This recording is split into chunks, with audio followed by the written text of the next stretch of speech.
Almost ready.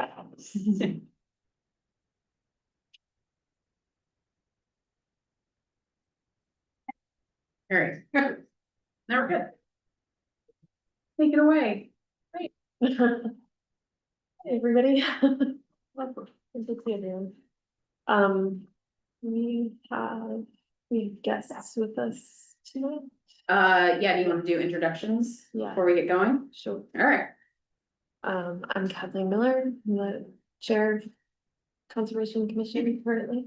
Currently. It's all right, you haven't resigned yet. I I feel like you've been chair for a year now, so maybe that's something that we. I have been. If you. So we can talk about that if you're ready to pass the Oh, torch.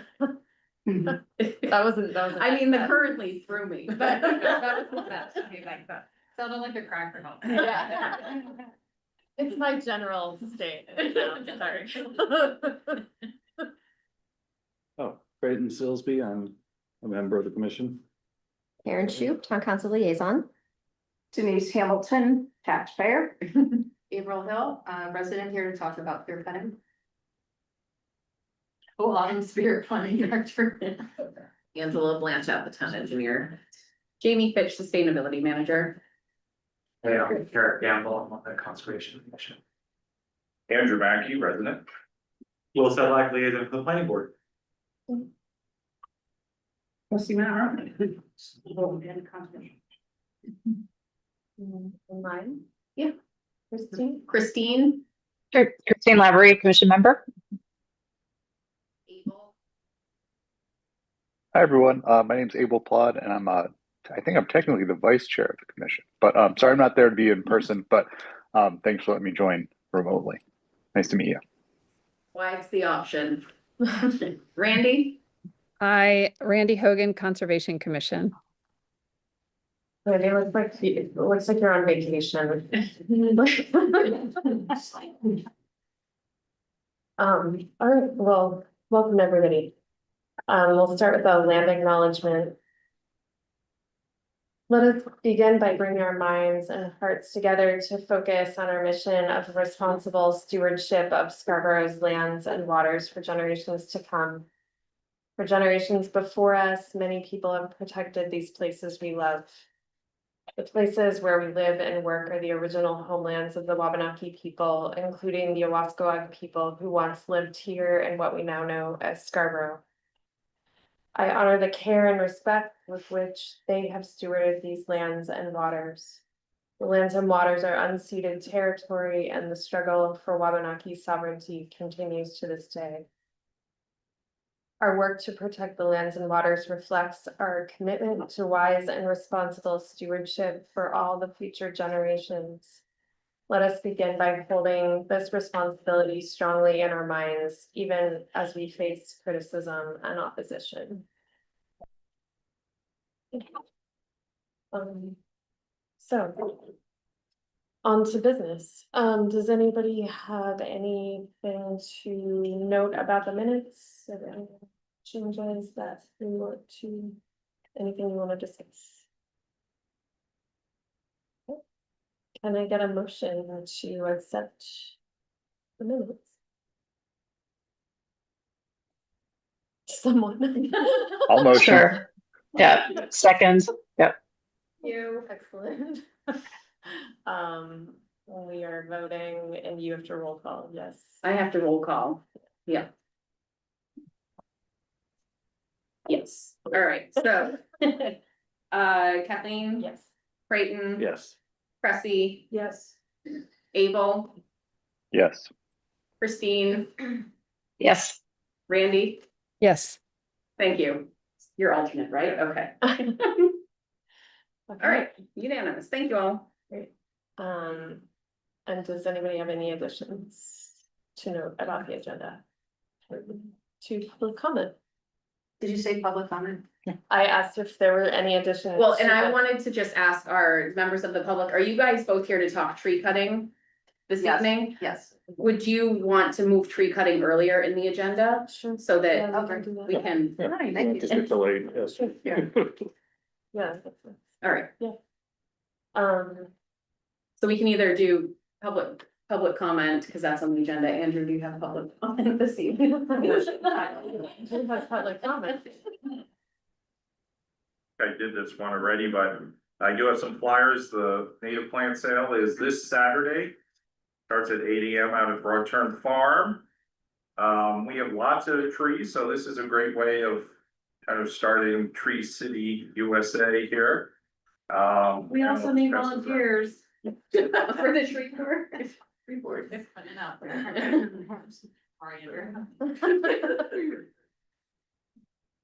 No, maybe there should be a sign up at SLT's plant sale for people who are interested in serving on the tree board. Yeah, wanna give me something, I'll put it out there. We can try.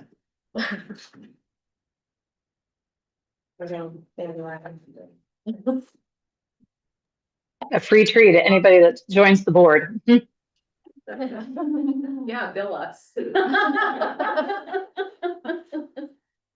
it. Do Randy, you want public comment now on the tree? Randy has her hand up and I don't know if there was something. Thank about you. No, I just had a question. Are all the guests in the room here for public comment, or are we having, are there consultants who are part of our conversation for the meeting? I just wanted to kind of get a sense.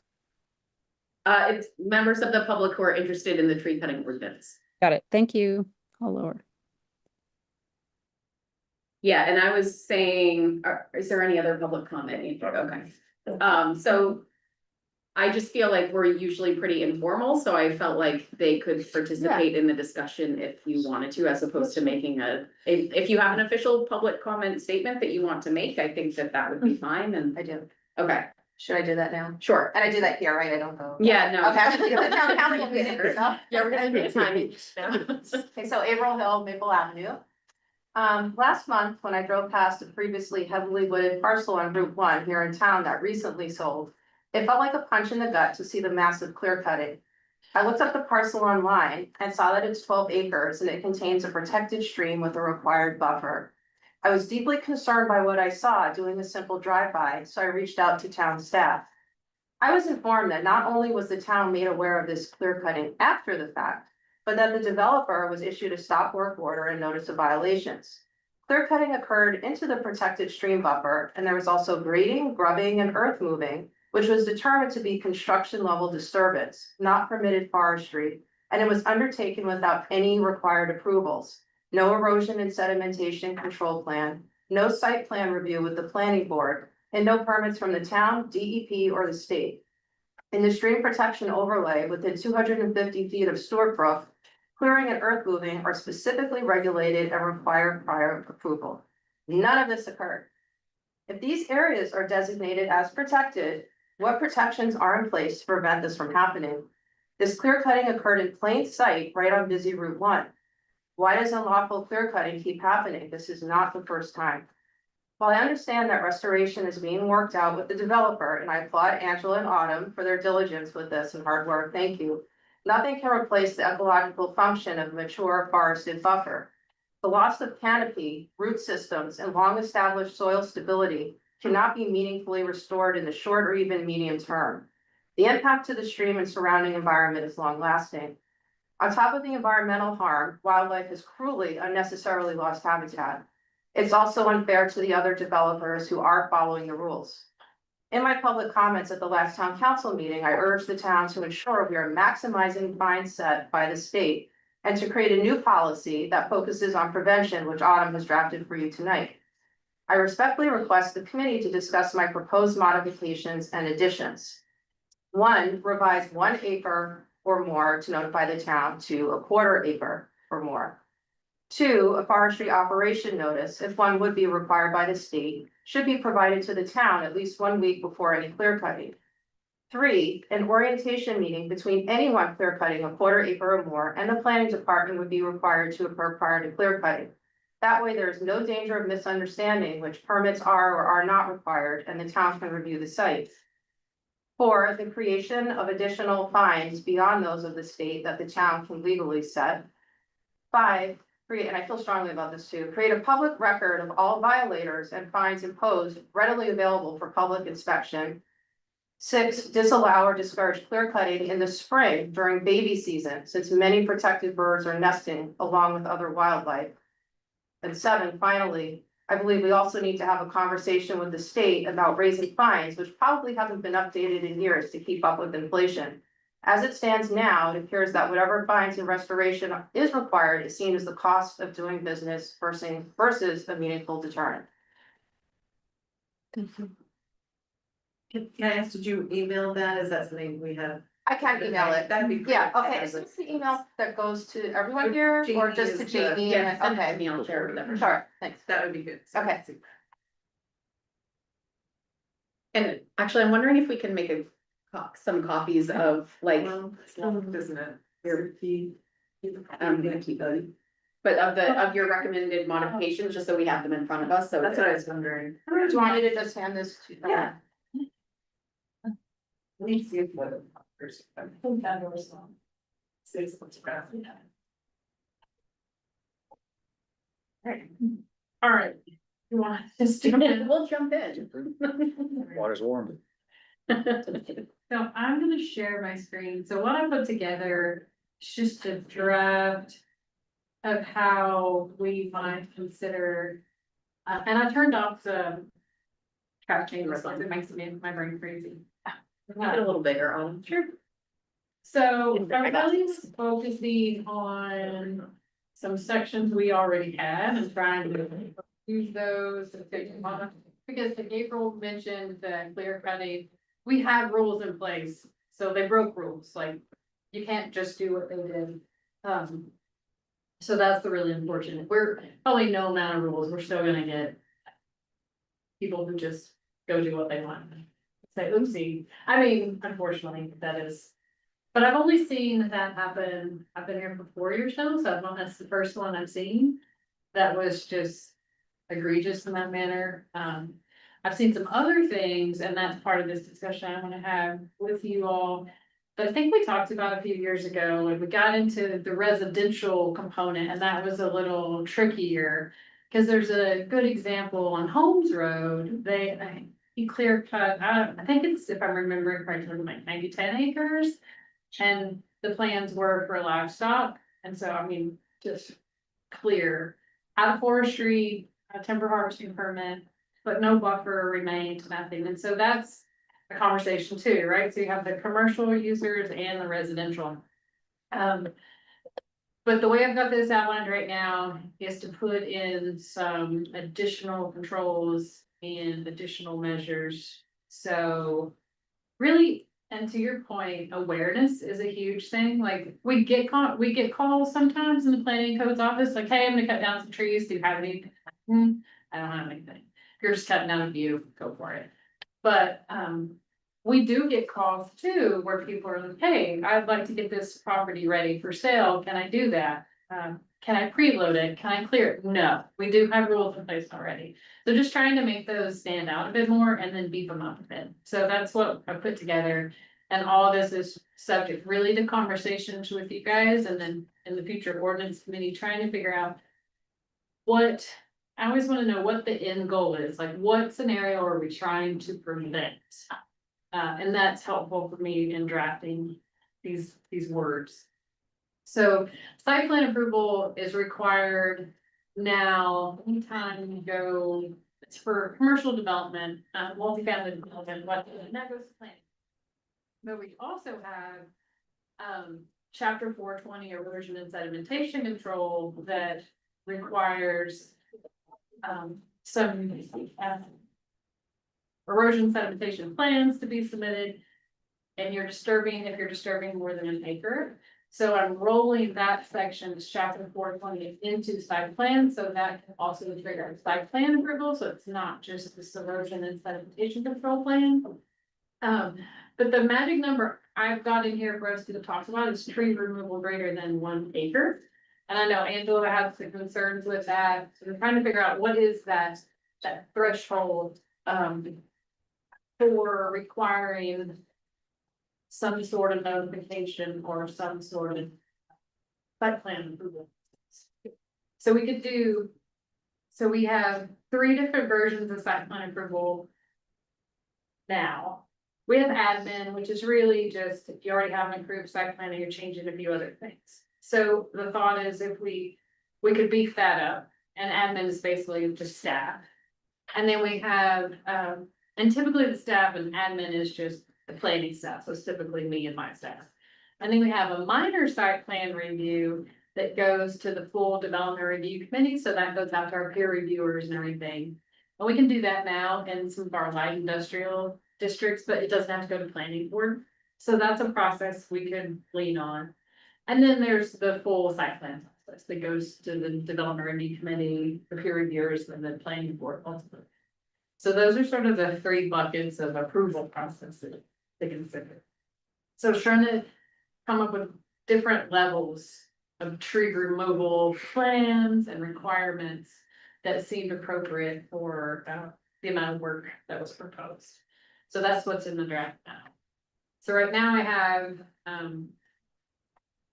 that if you're doing tree removal greater than 1 acre, and this is regardless of zoning or use, you would have to go through the minor site plan process.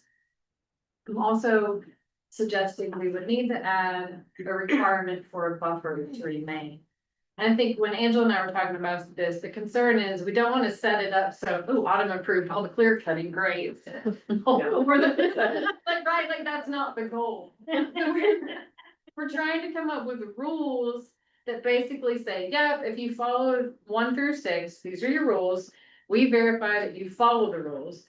We go and inspect it, make sure, yeah, that's what you did, then you're all set. And it shouldn't be necessarily hard. It shouldn't be this onerous sort of thing. But again, the rules have to be put in place and everybody understands that there will be trees taken down, but maybe there's a buffer that remains, or maybe there's a percentage that remains. So trying to get an idea where that line lies.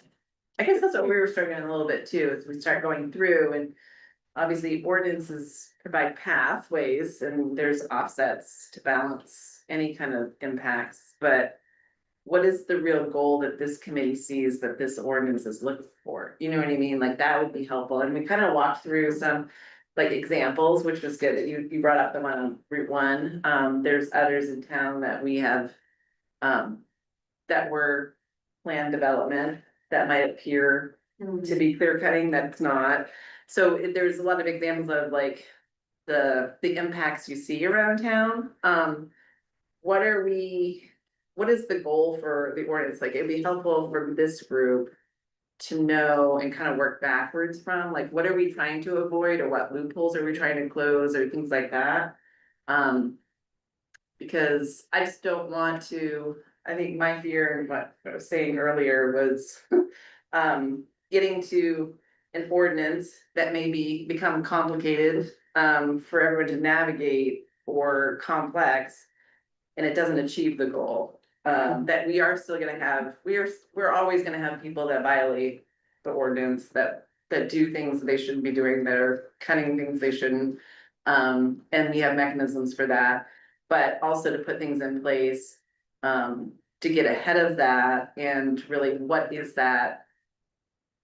And I don't know as we have a clear vision of what that looks like. I feel like a lot of the feedback that we've gotten was over like the 8 corners, which that wasn't at the 8 corner, none such apartments. That actually wasn't clear cutting. What Right. people's issue was buffers. Yeah. So I do feel like Yeah. that is definitely something that needs to be at least part of the conversation. I don't know how you guys feel about that, but I think that was one of like, everyone's like, oh my God, clear cutting. That's actually not clear cutting, but that's the appearance of it. And that's where you would be like, I didn't allow clear cutting, but it looks like you're Yeah. allowing it. So I do think buffers, I don't know how everyone else feels, needs to be part of the Well, conversation not as to put well. words in your mouth, but I'm kind of curious just to kind of pull at that. Right. thread. Are you thinking that it should be proportional? So like if you're cutting, say, 3 acres of trees, there's a larger buffer than if you're cutting 1 acre of trees? Or is it just across the board, there should be kind of this water buffer? You know what I mean? Like, is there any incentive? And I guess assume you're I guess thinking you of could like do- a screening buffer, so that like you're not driving down the Oh, road and you. Yeah. Buffers, but I think it was the idea that they thought they were clear cutting, because you have these mature trees in this mature lot where, they had permission to clear that, where we're saying, hey, like, can we have in our ordinance something that says, okay, you actually have to keep a buffer within that zone for your own self and for everyone else as well. And so when you say buffer, you mean a visual buffer? Yeah, I mean, not cutting Roads trees. or from- I mean, not cutting, so like Okay, so you need to disallowing have the cut. a setback without any disturbance. You mean, Yes. from the road. So yeah, I guess I don't mean like Okay. pulling trees and then putting something back in. I'm saying like you can't cut No up to the road. yeah. So you're talking about a preservation of existing trees on. the Yes. site. Yes, So for okay. commercial, Yes. Right. so maybe that's what we'll do. Maybe let's just play in Autumn's And draw. I don't wanna overtake the meeting. I just feel like No, that it's not. property, No, I feel like that property alone though, was like a lot of feedback that we got, was that property. I think that is helpful to do it by case, some of these. Yeah, By so- case basis is too, that we can kind of talk. For commercial, and that one is, development. Yeah. That one is really addressing the trees out front and some sort of percentage of existing canopy must remain. Mhm. That is chapter 405B, site plan ordinance. So that's a different thing Okay. than this. So Okay. those are landscapes. And that's what I wanted to make sure, like, Okay. I wanna. But you're doing a saying couple of not things. putting back, you're thinking landscape, but you're thinking it's preserving. Yeah. And also mature trees, I think Yeah. that's. Which that is kind of in the you know, LID standard. Yeah. like, Yeah, we're kinda and getting so, at that. yeah, chapter Yeah. 405B actually has the tree preservation section I preemptively put in, like, if you're Yes. gonna do tree preservation, cause I'm. See, and, so we could require a percentage. Yes. And so that's what that site is talking Yeah. about.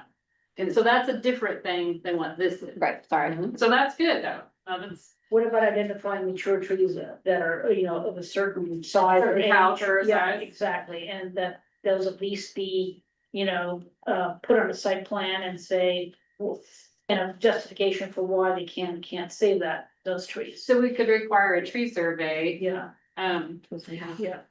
We're gonna get a lot of pushback because we have a lot of trees and that's gonna be a pretty expensive Yeah. endeavor. Yeah. Um, Does South Portland make you do that? I feel like South Portland has done some of the work and already identified kind of the trees that they want preserved. Okay, Yeah. it's different, not- very different. I mean, it's a that's very different very environment, different. yeah. Yeah, and I just wanna know if Randy has, before we get too far away. You wanna, Thank you. I didn't want to just jump in. The Eight Corners thing, the Conservation Commission, let's remember, weighed in several times on that property and we had, it's like the public had very little awareness of what was going to happen until after it happened. And then their voices seemed to show up. And while it's a different ordinance, I think it's important for us to at some point address that as well.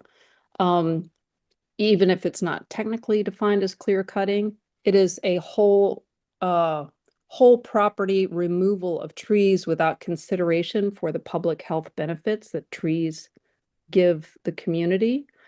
And so so I think at some point let's address that, but on the current sort of to the why, or what is it that we want to have in place?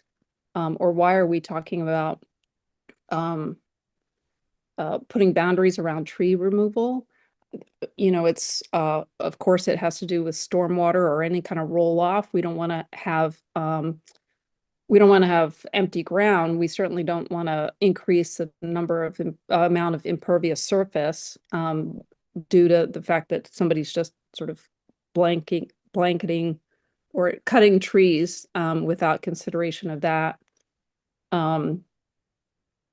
And certainly to the point made around environmental protection and habitat is really important. And then I think we've also talked about, and this is probably a different ordinance, but I've brought up the idea of we've talked about before the idea of champion trees or specific trees. So that's not even limited to a size of land. It's the particular tree that if that one tree is cut down, its removal starts to have negative impact on everything around it. And so that's like a third way that we look at this. Anyway, I think the bucket for what's the purpose is around protecting from runoff, protecting habitat, and any negative, reducing negative impact on that. And really, I mean, we want to be Tree City USA because we know that is attractive to people wanting to live in a community and know that there's lots of studies around the improvement of life and public health when the area's well treed, I suppose, or has good canopy. And if I could add just one quick thing onto what Randy and Karen had said. I mean, I do think there's an opportunity for us as commission members, because I got to tell you, as we get into these ordinances, I'm new to the commission. I do not know all the details of our planning ordinances and whatnot. That, we as conservation minded individuals have an opportunity to try to put ourselves in the shoes of our friends and neighbors in Scarborough and say, as we see more development happening around Scarborough, how is it being interpreted? Because, I don't know necessarily that this is not clear cutting and that, what it really would be a buffer, and that would be in a different ordinance. People just know what they're seeing. And it's the kind of stuff that just, it means a lot to people and it raises the emotion. So if we can kind of try to be that go-between and saying, we understand that these are trees that are going away. So what can we do to step in and represent that part of our population, those priorities, and figure out smart ways to make that part of the policies and not, try to say, oh, well, that's actually in a different ordinance and that's over here. And that's all inside baseball that we can do with all of you, but it's not something that the general public is going to sit out there and say, we don't care where it is. We just don't like that 3 acres of tree just went away. I feel like we've been doing that for years, Christine, so thank you. So that's the important role that all of you can play, that you are playing. So. And the limitation for us is when we raise our voice, when it goes to planning board, the planning board will hear us, but they have the ordinance to depend on. And if we say, don't do this, they'll say, well, there's nothing in the ordinance that says that we can't approve this. Can't. Yeah. Well, and I just want to clarify, I think Autumn was saying that's not this ordinance, but she's identified what ordinance it is. And what changed it exists. Yeah. In order to private. Yeah, Right. it's in your next agenda item. Yeah. That was like, Yeah. Kathleen, your chair, you can decide how this works. Do you mind if I just say something while I'm remembering it, and then I will write to you? Because I think about, is there an opportunity to provide, to require some educational signage, or if a development is happening and this kind of thing, that the developer has to do something to tell the community, we have a butter notifications or whatever. I don't know. I just feel like that public education piece of this is going to happen, and it's the shock of seeing all of those trees go is such an emotional piece. And so someone could have followed all the ordinances, done all the things, and it appears horrific to people who don't, I mean, and I'm one of those people, I don't like seeing that when I drive around. But I understand that there are processes and people have the ability to do certain things. So I don't know if there's some sort of educational component that would be helpful to residents. So I don't know what other municipalities require for large site plan. That the developer puts up a sign that says it's going through the planning board, so there is it's at the site, so you see it when you're driving by that, oh, that site is in front of the planning board, or that is a thing. But there would be instances that would, we're talking about in this ordinance, that wouldn't be going through the planning board, right? So. yeah, we always used to do that, actually. I always used to have to put out signs for everything. Yeah, you just reminded me. Portland does. Yeah, I don't know why we have to put out Soccer signs. does, I think that would be very, very helpful in terms of at least the public know, to know a sense of what, Yeah. they can go and then try to find more Cause information. we used to advertise for every public hearing, like a date. Yeah, and actually make a sign for if there's a public hearing on this development, that way when you, if you are the dry fires, you at least saw that. Right. I mean, that Perfect. So we doesn't can solve separate the, it. that doesn't solve the tree problem. it But is a does good at least idea. give people a chance. So, having been the member of the public who drove by this clear cutting, my understanding is that had I not made public comments or whatever, like this just would have been dealt with behind. I mean, they were addressing it for sure, but, you know, I brought it out to the public saying, look, we need an ordinance, something to, prevent this, but I just wanna say, like, I personally feel uncomfortable with the suggestion that like the public needs more education so that we understand like this is okay, because I didn't trust it, and I'm glad I didn't trust it, because then actually the state had not been notified. I was the one that notified the state. They didn't ever get it, they did not get a forestry operate. The reason why I called the state, because I know that they're required to get an FOM. And I was curious about what was going on, what might be going there. And so when I called the state, they said they have no record. I was like, wait, what? And then so I had emailed Angela, you know, and that's when they were already on it. They were like, oh yeah, we know, whatever, but. So I'm a member of the public. I think the opposite needs to, I'm being very honest here because, you know, I feel very strongly about this. I think we need a hotline. I think we need to say, do you see some clear, is there something you're concerned about? Because where I live, there was clear cutting abutting my property. It was at least 80, I don't know, like 10 or whatever, a commercial development. And I had I came home and like literally like the woods were gone abutting mine. And I called the town, and the town, this was before you were here. They had no idea what was they couldn't tell me what was happening. And then it turned out I have vernal pools on my property. And then so I got them to do a stop work order, whatever it's called, and then so that they could do a study of my vernal pools. And so that wasn't done according to plan. And then also I know that by Nonsuch River Brewing, like across the street of Diagonal, there was a massive illegal clear cutting. And so like this happened, this is actually something that happens frequently. My concern is that, and I agree, like we don't want to overcomplicate the ordinance. But the word on the street is probably like, do this because it's just the cost of doing business. So they pay a fine, but for whatever development is gonna go there, it's just a small percentage. And so until there's a meaningful deterrent, I'm afraid this is gonna continue happening. And I do think that the public should be encouraged because again, this clear cutting happened in broad daylight on Route 1. Right? And like someone, my understanding is that someone notified the town afterwards. And so we need the public to have their eyes open. And I was not trying to say that I think that what I was talking about permitted. Right. Yeah, processes, no, I understand, but it's like, as the public. No, I mean, absolutely. I'm Yeah. 100% with you. Like, it is really disturbing to see that happening and know that I had to, one of my neighbors clear cut, had a permit, but like clear cut way more than what's permitted, you know, and like, what do you do then at that point?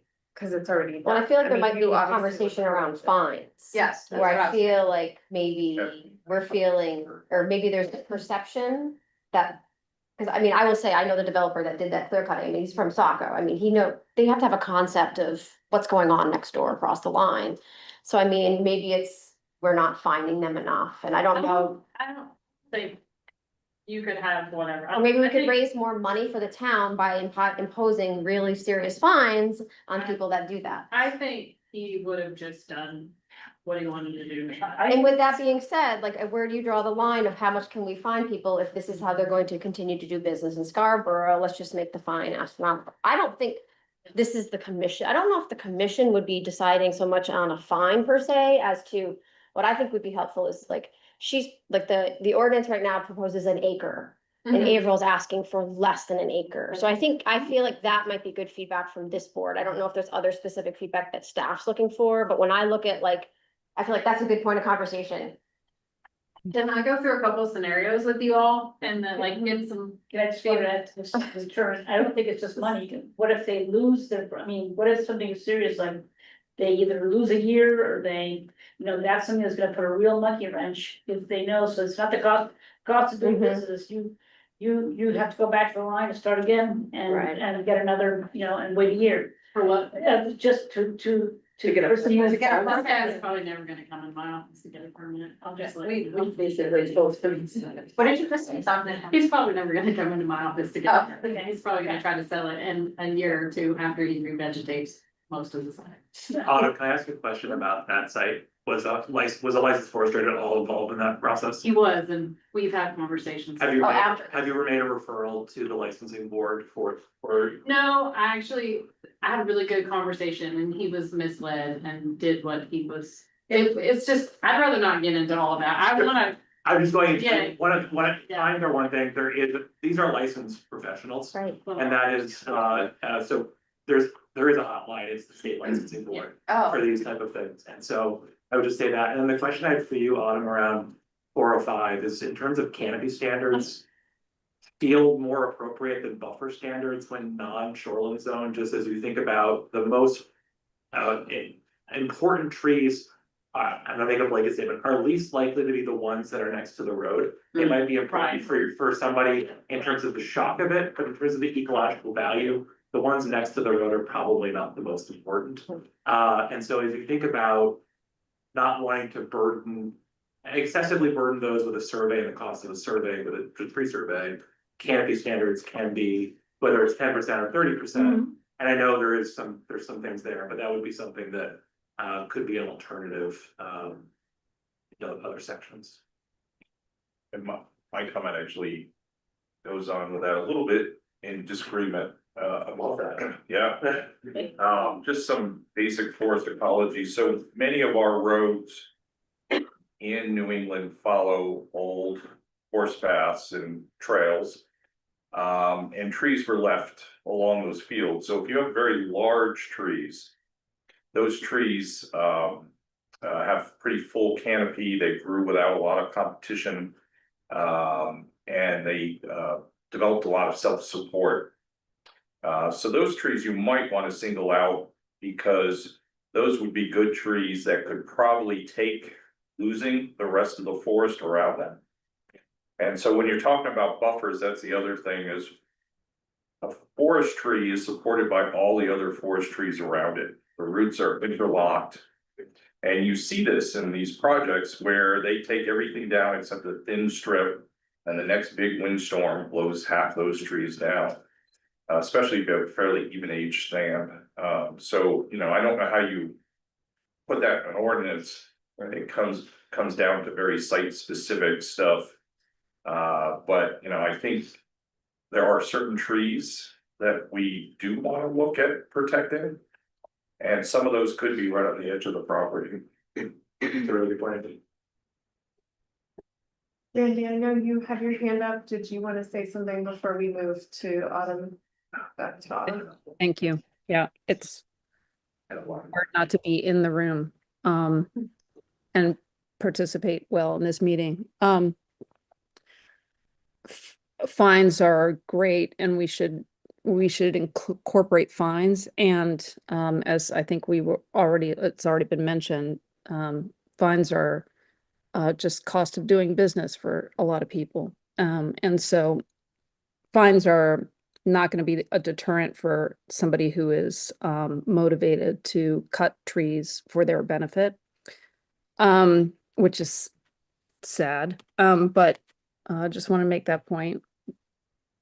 I am curious, and maybe this is another conversation for another meeting, but I'm unaware that what happened across the street from Nonesuch Brewing was illegal.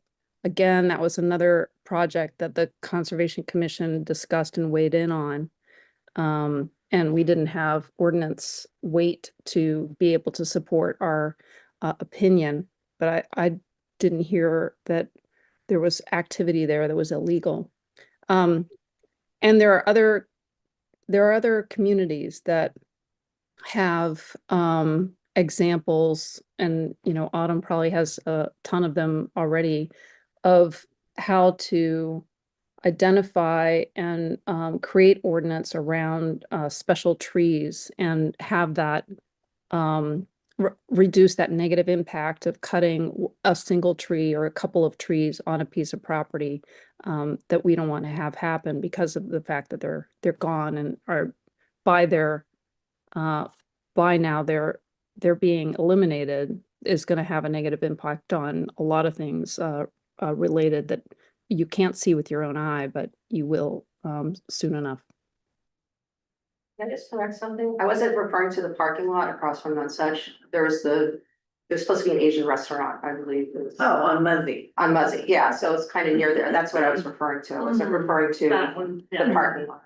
That was, yeah, I guess that was the stream Yes, buffer yes. that went through the state, yeah. That was state. So I think we have some ideas for commercial, if it's being developed, but what about, commercial property that there's no development proposed?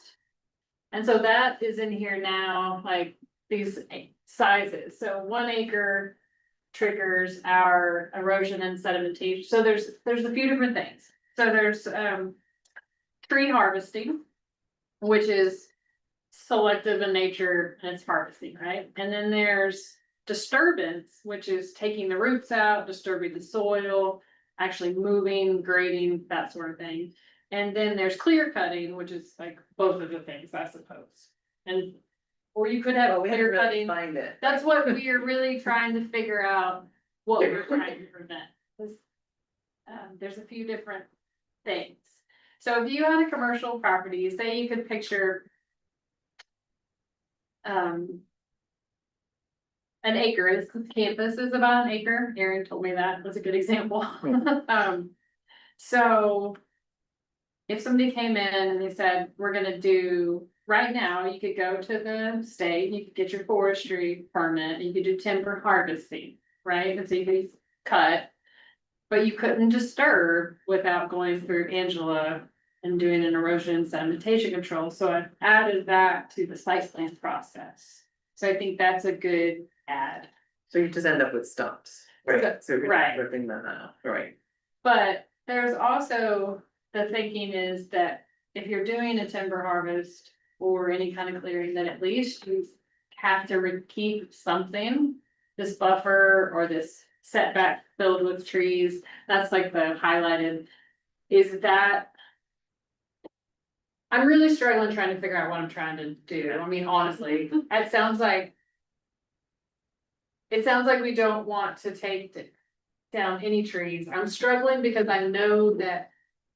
To grade for some, like if you have this 1 acre site and the best trees right here.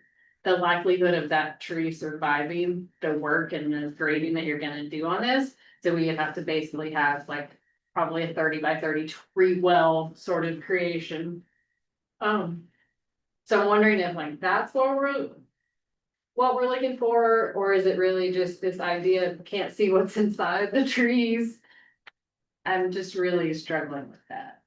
Can I just add, for those that don't know, I'm Andrew's counterpart in my day job with the neighboring land trust, the Result Sky Regional. And I get more calls from people saying, oh my God, somebody clear cut your land after it's been like managed, like with a managed cut by a forester. And so the language around clear cutting is incredibly loaded language.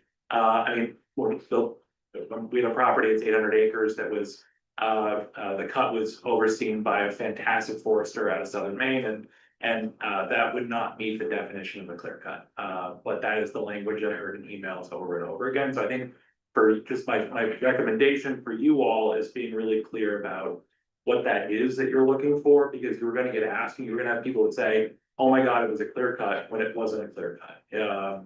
And there are times when things are done through a forest management plan that is a responsible forest management that can feel like a clear cut when it's not a clear cut. We had that conversation earlier. I think the definition is gonna be really important. And So- we were talking about selective cutting and. With a clear forest cutting management plan. And that yep, is- and all of that. That's where you're saying this could get pretty complicated, once we get into it. Yeah. So we wanna make sure we know what we're trying to achieve. Yeah, so it sounds like we need a forest management plan definition, a selective harvest definition. A disturbance, we have a clear cut and a timber harvest. Would that be a separate definition like the state's definition? I'm looking at Andrew if it's down, but I mean, yeah, it does get complicated because there's something called patch cutting in forestry, which is basically creating mini clear cuts. Yeah. But they don't exceed a certain size. And that's a very acceptable forestry practice. So I don't know how to reconcile that. And that would be under a forest management plan. Like we asked for, my day job, we review forest management plans for that compliance. And so that would be something that would be empowering, probably you, Angela, just to go and review a forest management plan. If you feel like reviewing forest management plans within your, and that's, I mean, and the folks that are doing this are true experts with like, this is a heritage industry with deep wells of knowledge and the lawyers to back them up. Are definitions. Right. Yeah. So what about? Oh, thanks. What is the, what's the present sort of occurrence or, number of properties perhaps, that have a forest management plan in Scarborough? I think Is that there's like common? Is there like Are you 3? all- maybe one at a time. There was a big cut on the railroad track off of Highland Ave, which I got a lot of calls and I knew about that one, so I was able to say, yeah, it's forest management plan, they have this.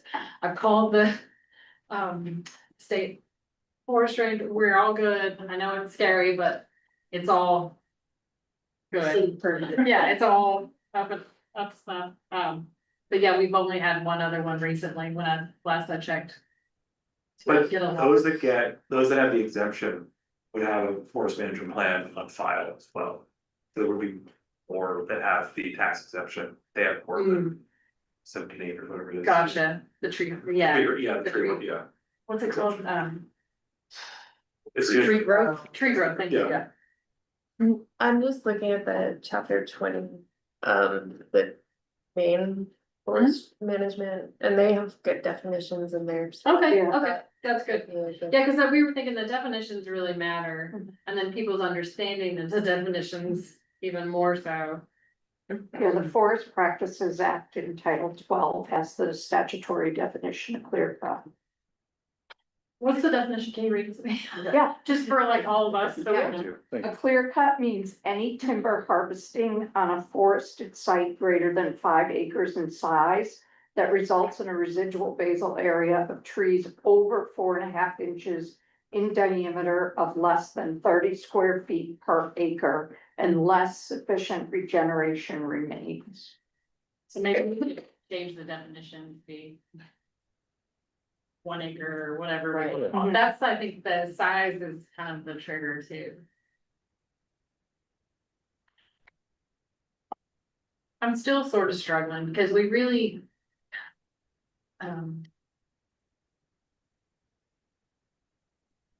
I think.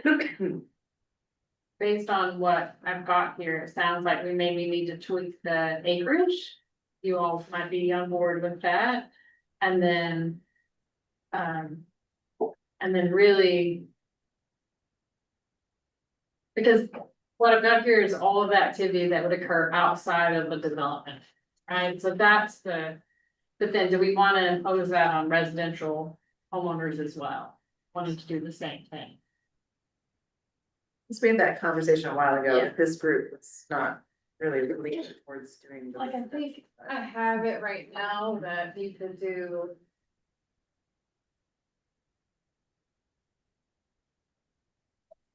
I mean, I wonder about the impact on neighbor, like that's kind of I feel like the piece that we're sort of. Bumping up against, like, it's the impact on other people, and other. Ecological functions of, that we're trying to grapple with, like, how do we. If we don't do anything with residential, that directly impacts people's experience of where they live. Yeah, I'm a little torn, cause I feel like at a minimum, there should be like a setback so that you're not cutting right up to your line, but then to your point. Those trees are probably all gonna fall down anyway, depending on the. We do conditions. have a standard of like the 50-foot buffer, and if you have 50-foot and your neighbor has a 50-foot, there's 100 feet, so. That's a little, I would say, better than what we've done with some of our development, like you said, it's very obvious when. That tree is coming down, like when they clear all around these things, and have no support, right? but I don't know what that width is. That makes sense.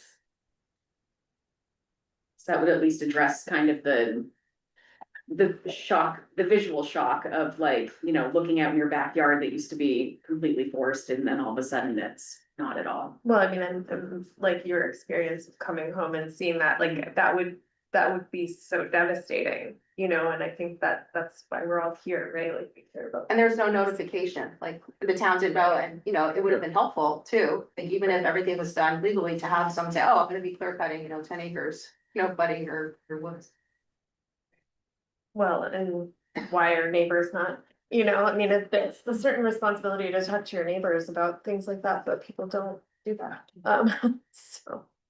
Christine, I see your hand. Yeah, so I think somebody brought up the idea of signage earlier, and you know, the more we're talking about this, the more I wonder if there is something to that where, you know, 'cause it does still feel like, I mean, we're talking about concrete things that we could do in the ordinances to make sure that we're getting the end result we want, but there's still the opportunity that the general public is next door to this or driving by this and still having that sort of visual shock of, oh my God, what just happened?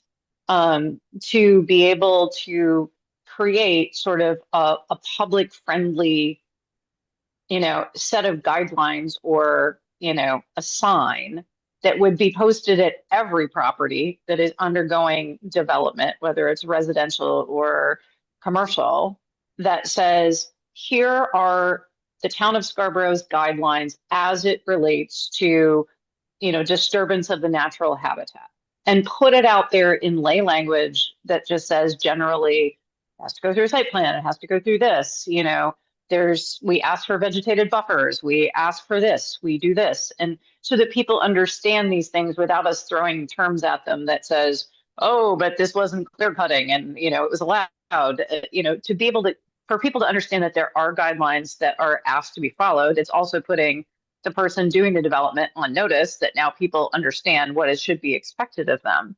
And then that can also be a tool for educating the public by, you know, putting this out on, you know, in the town's newsletter or the social media or any of those kinds of things, where people know that we are actually trying to do these things and understand that it's sort of a balance of that process, that we need to let people build houses and that we need businesses to be able to build, but we're trying to do the right thing. I think especially as we're entering this period of like, we know that growth is happening and there's more demand for housing and all of these pieces, like things are going to change. And how do we talk about that? How do we manage that as a And generally, I feel like the planning board's hands are tied a lot when it comes to these decisions. So I think like ultimately, it's like, it's crafting an ordinance that gives the planning board the power to say, I want you to keep those trees there or protect that tree there. And, you know, we don't care about those wimpy trees up front. But it's like something like that. I think that was the most frustrating thing for me on planning board, was like, that's what the ordinance says. But how do you craft that? I mean, that's where I look to like our neighbors and what you guys would recommend to give them those tools. You know, I think council they had the appetite for commercial. I will say there was not a lot of appetite for residential, and I don't even think this committee had appetite for residential when we brought it up before. But I think the question is, and I think you know the town when it comes to commercial properties, I mean, how many properties are there that are, you know, that size? Are we overloading you? Are we being unrealistic to think there are even any properties left that have trees on them that are commercial? I mean, it's more for, I think, residential development, right? Yeah, for subdivisions. And things like that. But they would go through. Yeah, I guess that's what I'm sure, there's not a lot of little pieces that somebody's just gonna go cut some trees, you know, on Route 1, there's not a lot of forested sites that. On Maple Avenue, there is like behind my house, I have 2 acres, and all along, there's like a whole strip of, and then we abut the Foley property, which is like 35 acres. Yeah. But a lot of the residents actually do have acreage. But like the Foley property, that's a good example, that could be clear cut. Yeah. Tomorrow, I don't have anything to prevent that, so that's what I'm trying to figure out, are you wanting me to prevent that sort of thing? We haven't developed a site plan where they do map all ecologically sort of areas that will be disturbed or not. And we included that, inclusion of, you know, where tree canopy and more mature trees are, so that we can get a sense. Is that, can that be incorporated? For me, the objective would be to not necessarily set an arbitrary percentage of tree canopy, but to preserve the ecological value of the trees on a certain site. And at least have the opportunity to think about that when site plans are being approved or not. And, you know, see if there are opportunities. Maybe with the LID. Yes. Yeah. I think that's what. That gets us a little bit more. But that would be our idea apply to residential subdivisions. Yes, yes. Yeah, so. But the thing is, And commercial. and I think to Karen's point, I'm a big like thou shall, I need like statements, otherwise it's just arbitrary, subjective, fluffy stuff that's feel good, but at the end of the day, if it doesn't say you have to do it, I can't make you do it, I can try. We get a lot, but yeah, the ordinances, so that's what I'm really trying to figure out, like, what we're really trying to get to. We were struggling a little bit with that with LIDs, because some of the things are, give us this, and like, no, we need to Write a narrative. do a narrative, you know, Right, we yeah. need like action. Yeah. So maybe. So what I'm getting from this is we probably don't want to, we want to steer clear of residential homeowner sort of situations. But large parcels, like the Foley property, just to bring that as an example, if they. They would fall under this, okay, you're doing a tree clearing greater than an acre, the way I have it written now, they would be subjected to doing a site plan. At least an administrative or a minor site plan. That seems like a good idea. And the So standards that they would have to follow. we would have to put some, maybe a buffer requirement in, and then that would be, that's like what I was saying, we So that's talked what we're about. trying to get to is then. Yeah, just require trees along the perimeter. Yeah, I mean, maybe that's it, or is there something else? Or is it better to have a quarter through, Do one. a quarter through? If you've got protected areas on either side and the deer is trying to get through, it's not gonna skirt the outside perimeter, they don't wanna go through, I don't know. Well, it kind of depends on what they're doing Right, on that. exactly. Yeah. But like, yeah, like if I owned 40 acres and I know that I'm, you know, I'm gonna leave it to my kids and it's gonna be worth more if the trees are already cleared. Yeah. Especially because the town of Scarborough is thinking about doing this commercial ordinance that requires you to do a tree survey Yeah. and conservation. I wanna go ahead and clear trees. Without a doubt. And I'm probably not gonna stop the growth, because I don't wanna get out there and really destroy the land, but I am gonna clear out the trees. So, And it dries up the land. yeah, so what would the, Yeah. what would, exactly, so what would our desired outcome be when that person calls and says, hey, do you guys have any rules about this? I'd say, yes, in fact, I do. They are. And so I. Falls in that quote. Randy's had her hand up for quite a while. I do think that you would. I don't have what Autumn is looking for right now. It's more of pulling back, just I don't know, it struck me like this is, to me, it kind of feels like when we moved into no smoking in public spaces or indoors, you know, where I don't know how often we hear, this is my land, I get to do with it what I want on my land. But what we're talking about is the fact that tree canopy is shared resource and asset for public health, for environment, to our community. And so that's why it's important that we have these ordinances in place. And the specifics of it, I'm not really sure I can contribute right now, but we'll try. Well, I thought when I hear it, go ahead, go, yeah. Okay. No, I just to say one thing that came up when they clear cut, and then I have the vernal pools that weren't studied, so like with the Foley property, I know there are a lot of pools like I have.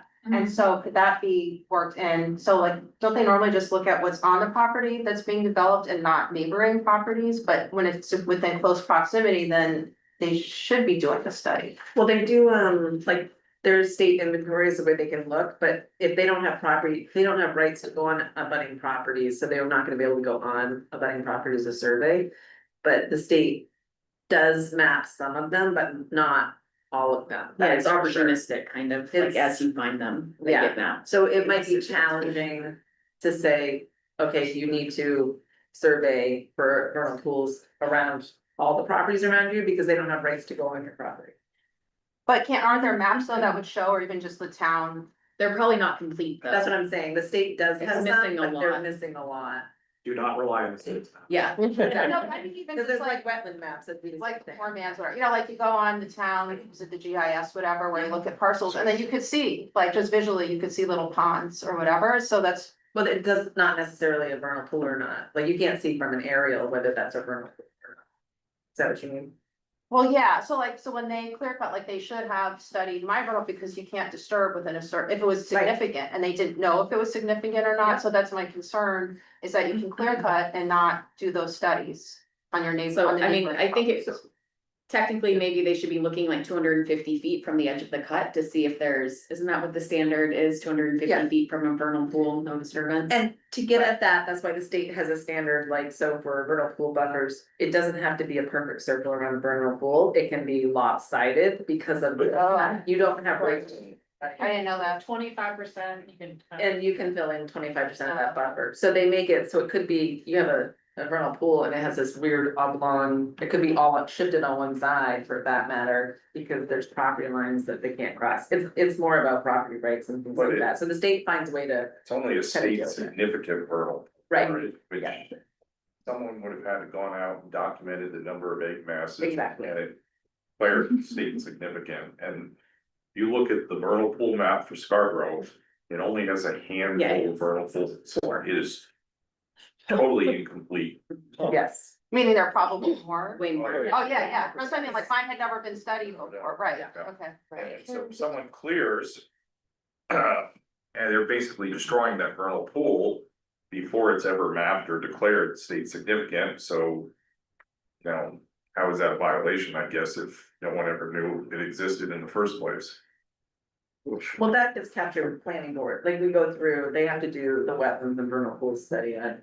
That's what I was planning thinking, board process. should we require a wetland delineation if you're clearing greater than an acre? And maybe that's one of, so a buffer and a wetlands delineation, at least we know we're keeping you Yeah. out. of Yes. the Yep. wetland. Yep, Maybe definitely. that is like, and that's our reviews, we're checking, yep, there are no wetlands. There are no That would be good. verticals. And Yeah. then, and you can maintain your buffer and then, yep, you can clear. I mean, all we But- hear is Scarborough's wet, Scarborough's wet, Scarborough's Yeah, wet. So I yeah, mean, like, so it's honestly, like- like, come on. And to Angela's point, when you cut and you don't, you're drying up the wetlands. So Right. At least that would be, maybe that's what we're really looking for, is to make sure you're not disturbing the well. And that might get around to some of the timing too, because you can only do the studies at certain times of the year. Yeah, And then, I know one of your points was like looking at, like, when, say there's, yeah, spring and season, although that could go through the summer. I know when we talk about. Yeah, I mean, and then we have regulations around tree cutting because of bats and things like that too, so Which that gives pushes you, it. yeah, Right. stuff. Yeah. Yeah, so I think to get to kind of what Autumn's looking for, I think we agree that we want some sort of buffer, but then when I'm hearing, especially like Will and Andrew speaking, it's almost like, is it unreasonable to ask for a tree survey after on a certain acreage? Because what I'm hearing from them is sometimes you're not, the buffer isn't the good trees, you know, you're cutting a buffer when you have really good trees right there. But, you know, I don't wanna make the development process, I don't like development that onerous to an you could ask for a tree survey over a certain DBH. But, so that way at least you're just picking up the 20-inch or something, I mean, that's what I've had in other places. That's not that high cost. And that's not that bad, that Okay. would be, cause you're just, your surveyors out there, you can probably get. Sorry, tree while they're survey doing the over, wet- DVH. Diameter and breast height. VH, yes, yeah. Certain size trees, That's a right? VH, okay. We don't really care so much about these trees, Right. but these trees, we care about. You're We gonna would have care about the whole tree, but the bigger ones would be, Right. they get into that more specimen or champion. And then that would give us an opportunity to see ones that have real. Yeah, that seems a lot more reasonable for a tree survey. And it sounds like though we're targeting is those that are going through development process. Yeah, that a tree survey would be required with their, and that makes sense to have that with your LID standards, that that's part of it. And have we, I believe we've talked about like clusters of Mhm. trees to like keeping some vegetated areas in as part of the development process, like that would be, you know, maybe doing that tree survey, figuring out where the if there's a grouping of larger.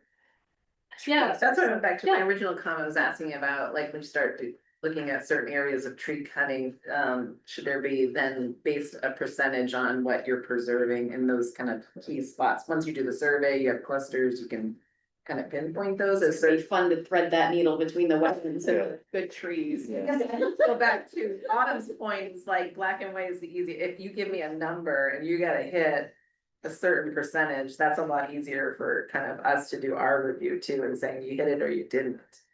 And I Right. think that's like, I think not having ever really been somebody who looked at ordinances before this time. It's like, what is actually realistic for us as a town to require within, doing the due diligence work and protecting what we can, like, what is realistic? I don't have a concept of What is that. a realistic tree canopy cover requirement? Is it 25%? Is it 20%? Is it? I don't know if I've ever seen one in 30. 30 seems good. So. We've got- We've got canopy buffer and special and surveying certs to a certain kind of tree, type of tree, identifying those. Oh, do we have anything about like construction practices on site? So that it's, That'll be our LID ordinance. okay, That we're gonna talk about next, which I also wanna do a time check on. okay. Make sure that we. I'm gonna need a forester or an arborist. I'm just saying. You're gonna get very different answers from those different populations. Yeah. What'd you say?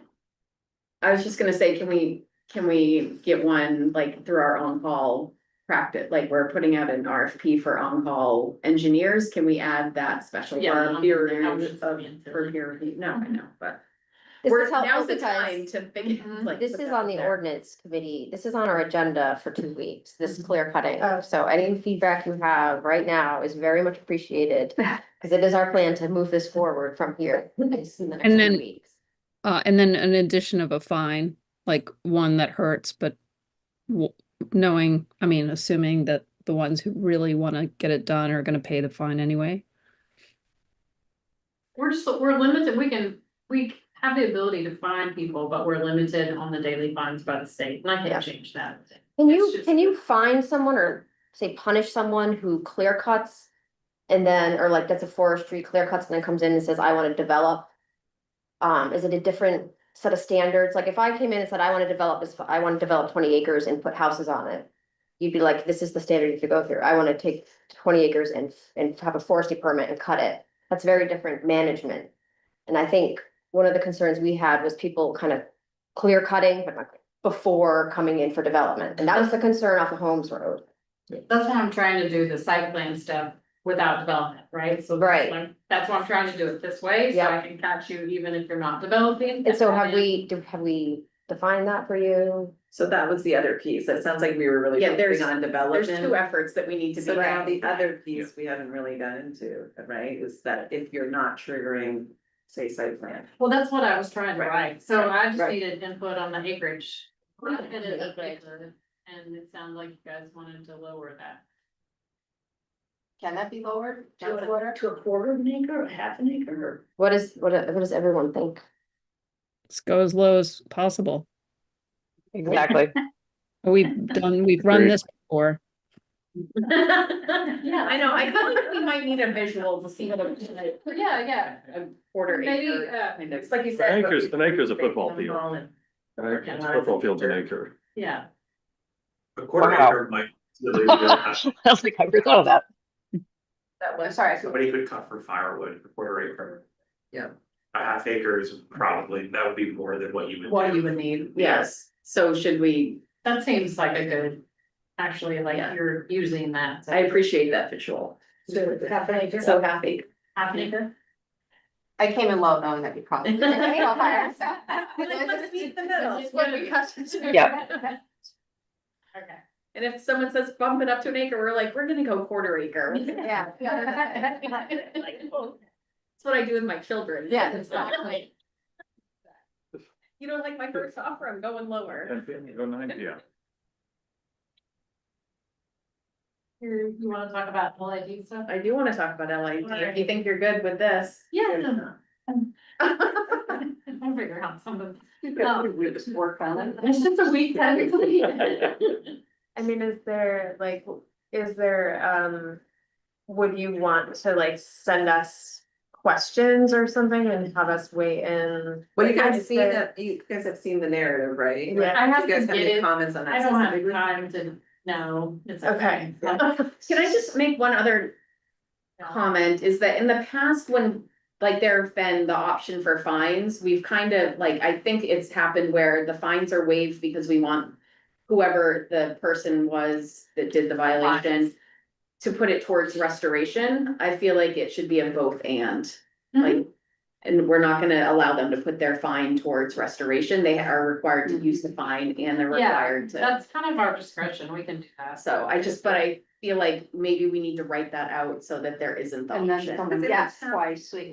I will say with some other, violations like that, it's trying to work with people, but also asking for more. So like if they're saying, here's the standard that they're trying to hit. Rather than finding, we ask for actually more, like we actually got like twice as many trees planted that way. Than to stick with, okay, here's kind of what the state would say is okay for a planting plan. I know we've had that in the past, so there's always that trade-off too. I mean, do we want the money or do we want the more trees? They don't want it to hurt, so and if we can't do more, if we can't raise the fines, then. I'm not doing anything to fines with the way I'm doing the ordinance, so right. I just want you all to be clear, I don't have any time to do anything with that, Yeah. so. And, you know, one last point on that though, in terms of like penalties. You know, is there already a process to sort of blacklist anybody that violates our current ordinances to say, all right, once and done? Like you never get another permit from us to develop in this town if you do not follow the rules.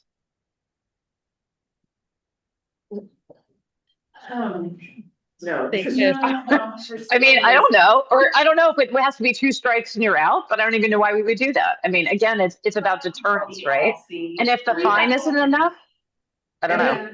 Could you make them wait, We've had that issue. even slow them down? I don't know. Well, that's what Cressy said. Yeah, that's what you had said. I would say some way to slow them down and that, time is money, so. Right, just delay it. Yeah. So that's part of the penalty is that they both have to pay the fine and X amount of time must pass before they can move forward with anything. I don't know. It's a flip for. Looking to get sick. Let's go to, Like, I'm not touching that one. let's go. Let's just all like take over the office, hey? You want to trade places with us? I hear the no. Okay. So this one's gonna be really hard to see. Yeah. I think we can just do the first 3 sections, right?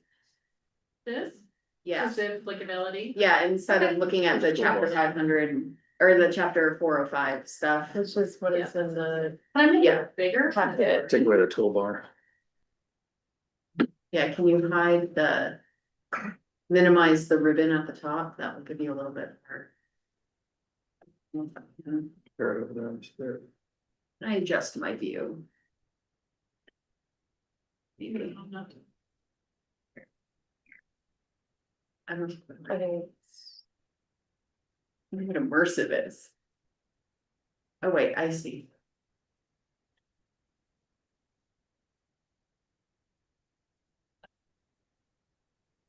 All right, people online, we can't see you, so if you, How can I minimize the top? Right click on the right top. Up I'm pointing. to the right, the word acrobat. Sure. What? Of your, Oh, got it, right here? did you right click? I got it. There you go. all right, Zoomers, we have it so that we can't see you on our screen. So if you wanna raise your hand, if we're not like calling on you or we're not gonna see you try to jump in. So we have this right now where, the first column are the DEP minimum requirements. And then the applicability in the light blue, the size, it's basically 1 acre or greater, that's the DEP requirement. And then, what we're proposing for the minimum size, for most of these, it would be all, so there's no minimum acreage is what we were thinking. And then this applicability for types of submittal gets into site plan. So site plans are required for commercial development and multifamily development. And then subdivisions is basically what it sounds like, residential subdivision or a commercial subdivision. This one is residential permits outside of a subdivision, so this would be a one-off residential permit. This in here for applicability, all of these, we don't have that they would apply, but some of them do. And then private ways, this is construction of a private way to serve 6 or fewer lots, and so they're basically building a road and crossing wetlands and doing things, so a lot of these we have proposed to apply to them as well. If you have questions about what the actual standard is, I don't know that, I just know what the checks are. That is Angela and Jamie. I'm a facilitator of information only. And I guess for these first, for minimized site clearing, these are some of those that we talked about earlier about the inventory of sensitive areas and whatnot. And so we have this proposed for that everyone should require this. And there is a 25-foot buffer for all protected natural resources. And we propose to increase that to start at 50. And I had a question about what protected natural resources, I think we should list, improve the use of a list of them. And you guys on this, but like steep slopes, riparian buffers, woodlands, valuable habitat zones of, ephemeral wetlands, ephemeral streams, Is that in the comments that you emailed? Yeah. Okay, perfect. Yeah. Yeah, I know you put in specifically, like saltwater habitat, saltwater habitat, Yeah, things like there's that, so much of. and tidal zones, Right. and even impaired streams, but seems like we'd want to capture maybe even more, right? So that's the goal, right? Is to try to Right, capture right, more, right. so we could kind of look at that. Right. That's good. So in this minimized site clearing, should we add something here about tree preservation? Or the tree, or at least the tree survey, Yeah. or trees above a certain. And this would probably, I wouldn't make this be for private ways. Would you think you would want to do that, Angela? There's usually only one way. Usually it's a to- linear project, Yeah. so it's kind of. So I'm thinking just site plans and subdivisions. Outside of subdivisions, that's like adding something onto your house. No, it's like, Or- if you might just have a lot out in RF and you're just building a house. So Okay. it's not a subdivision. Okay, It's it's just the same put thing. in for a building permit. Right. Yeah. Okay. Yeah. Okay. See, I told you guys to make them great. We're not, Alright, don't be paranoid. so you guys, any other comments on any of these? Okay. So what I've done is, I've gone and got through all of our ordinances, which is the boring part of the parts that some part of me likes a lot. And checked all the things that have to be changed to address these, so that will be the next step. I'll have to go in and actually do all the words. I'm just asking about acreage size, under all, and Scarborough would be any size, Mhm. any, it doesn't matter if it's an eighth or a quarter, a half. That was the thing. Yeah, so the DEP standard is 1 acre of disturbance, and we're saying any from. That's what, oh. And I think that's what we're gonna find with all of this LID standard is probably the pushback from the developers, just to kind of get ahead of that a little bit, is that the state is requiring us to do an acre or more, and we're kind of starting it as everyone's equal. We're doing it across the board for all the development in town, which is a higher standard, obviously. So I feel like that's probably where some of the pushback is gonna come from the development community, just to get ahead of that. But this first one, it's easy, it's an inventory, you're gonna do a wetland delineation no matter what anyway, you have to do that even for your residential building permit, so you can show your soils for a septic design. So it's not really a big deal, it's just on an application. So, And LD 1829, you're gonna have potentially 4 lots on it. Or 4 units, yeah. it's on a 5 though. Right, so So that would be, another argument for why we want small disturbance on, yeah, because it is, that's pushing high densities. Mhm. Well, and to Angela's point, like, I think it would be good for us to think about, like, how do we support the work that you all are doing to create, to create these standards for our town? How do we provide support? And what language do we need to be using to kind of talk about this stuff when we come to public meetings so that we can, like, say, make the case for. And that's not a question for you Yeah, right no, this I mean- moment, but I just feel like that's part of what we need to be thinking about as we move. Making this applicable to all size, all scale developments will help us address the death by 1,000 cuts. Like the smaller development has the potential to have just as much impact on our resources than a large development. So I think we're kind of already seeing that with some of the stuff that's happening. So which boxes are we talking about? Because I did have a question about the stream crossings or the portions of streams that have been artificially channelized are not subject to this standard. We're a little worried about that. Do we want to say that they should at least make an attempt to improve buffers or vegetation around things that if they're doing disturbance around an existing channelized stream? I mean, that's DEP standard. We can just strike that if we want. Right, and I guess that's what I was going back to, it's like each category we go through. I think, I assume council is gonna wanna see, here's what we're required to put in place, cause that's one of the things that we're talking about. We are required to implement a low impact development ordinance, we're required to. There is a bar, and these are your minimum standards. We're gonna be suggesting through each category, different things.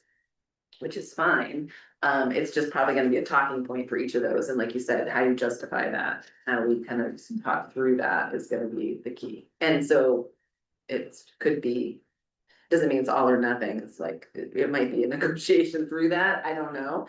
But just as long as come out strong and see where we land, but just being prepared for that conversation. To your point, Jamie, I think there is lots of little is, I would actually argue, can be much more damaging than a large one, so for those large developers that you're hearing from, this is just making sure that the smaller ones are being held to the same standard. the same standard that the quote unquote professional day in day out developers are being held to. well, and then you don't get into the, Angela and Saco have a situation where everybody, 10,000 was your magic number for things, and so everything suddenly was 9,999. Yeah, as soon as you said a number, yeah. Yeah, and so it's like, no, it just applies. Yeah. Seems easier. Yeah. Let's see, So we could drop that exception for channelized streams. So I just want to understand what's the argument for that exception from DEP's side? I think they're seeing that portion of the stream has already been disturbed, so, why try to preserve or, protect that section of stream, but. Animals are still gonna benefit from that culvert. Right. If you put it there, so. I would argue that we would want to do something to improve, for legal, something that's channelized, so we probably have negative impact, but. Well, I think you gotta also think about like kind of the urbanized environment. This standard, like I said, that DEP comes up with is across the state. And so like we're dealing with a lot of work in like Long Creek that has those kind of artificially channelized that it's not really a stream, it's kind of just a concrete bottom and I mean, it's. And so then you get into, where are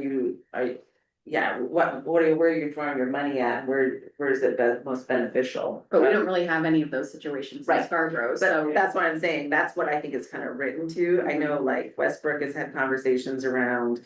we're gonna kind of not give up, but kind of shift our attention or focus to other places because they can make more progress with certain streams rather than say this divine channel that's like a concrete box essentially that used to be a stream, but technically is, I guess, you know what I mean? Like it's big those choices. And so that's where getting back to the point of why are some of these in here?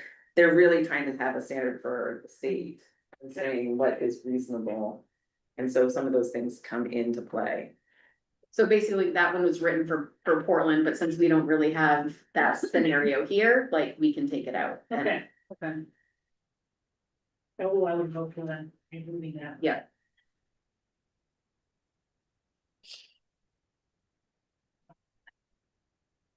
I have a question about this one for minimize the impervious surfaces on the site using the following strategies. We have an idea that we would address all of our impervious allowances, but then my question was, would that meet the requirement or are they looking for you to meet the requirement on each project? Like they have to reduce their impervious cover. I was wondering. What do you, I don't, rather than holistically? Yeah, like if we reduced our impervious townwide. Yeah. Would that meet the requirement for this, or will the developer still have to come in and show how they're reducing them? It would have to be per site. That's what I was, okay. Yeah. But we should do both. Okay, that's kind of what. Well, and that's what it gets back to what she was saying. So yes, you do each site, but we also, for our urban impaired streams, we do track our impervious cover and the allocation. So it's trying to reduce those also. So I assume eventually we'll be doing that for all our watersheds. So it's more of a watershed basis to look at what are we accumulatively, but we're also trying to do, this would be require each site. And then the town zooms out and says, what's our watershed look like? What was that? In this one, the minimized impervious surface, I'm looking to set a percentage amount. Yeah, we have impervious allowances in each zoning district now, and so we've been talking about reducing that for a few years. Okay, so what are they generally now? Like, for example? 75%. Okay. Can be, Mhm. so maybe, you know, bringing it down to 50. That's why. Significant. Mhm.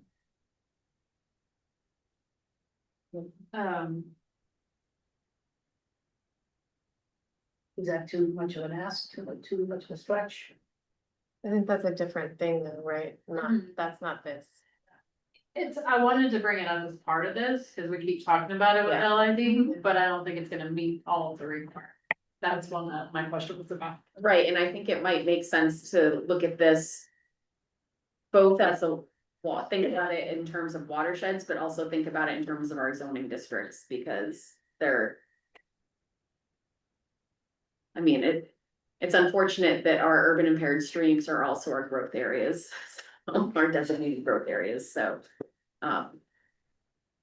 There's both two ways to look at that. Either the stream's kind of already in bad shape, so why screw up another watershed? Let's just concentrate the development there, or, you know, we have an obligation to improve this watershed, so we need to be putting more standards of higher standards of what is our designated growth area.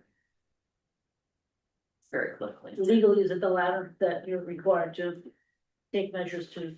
For our stormwater permit, yeah, we're required to address our urban impaired streams.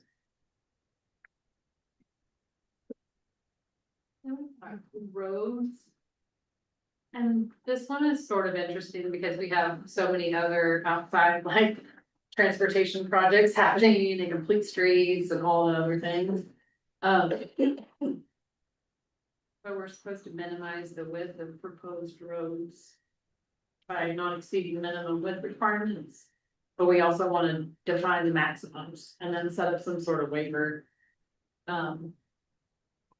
System. And then driveways.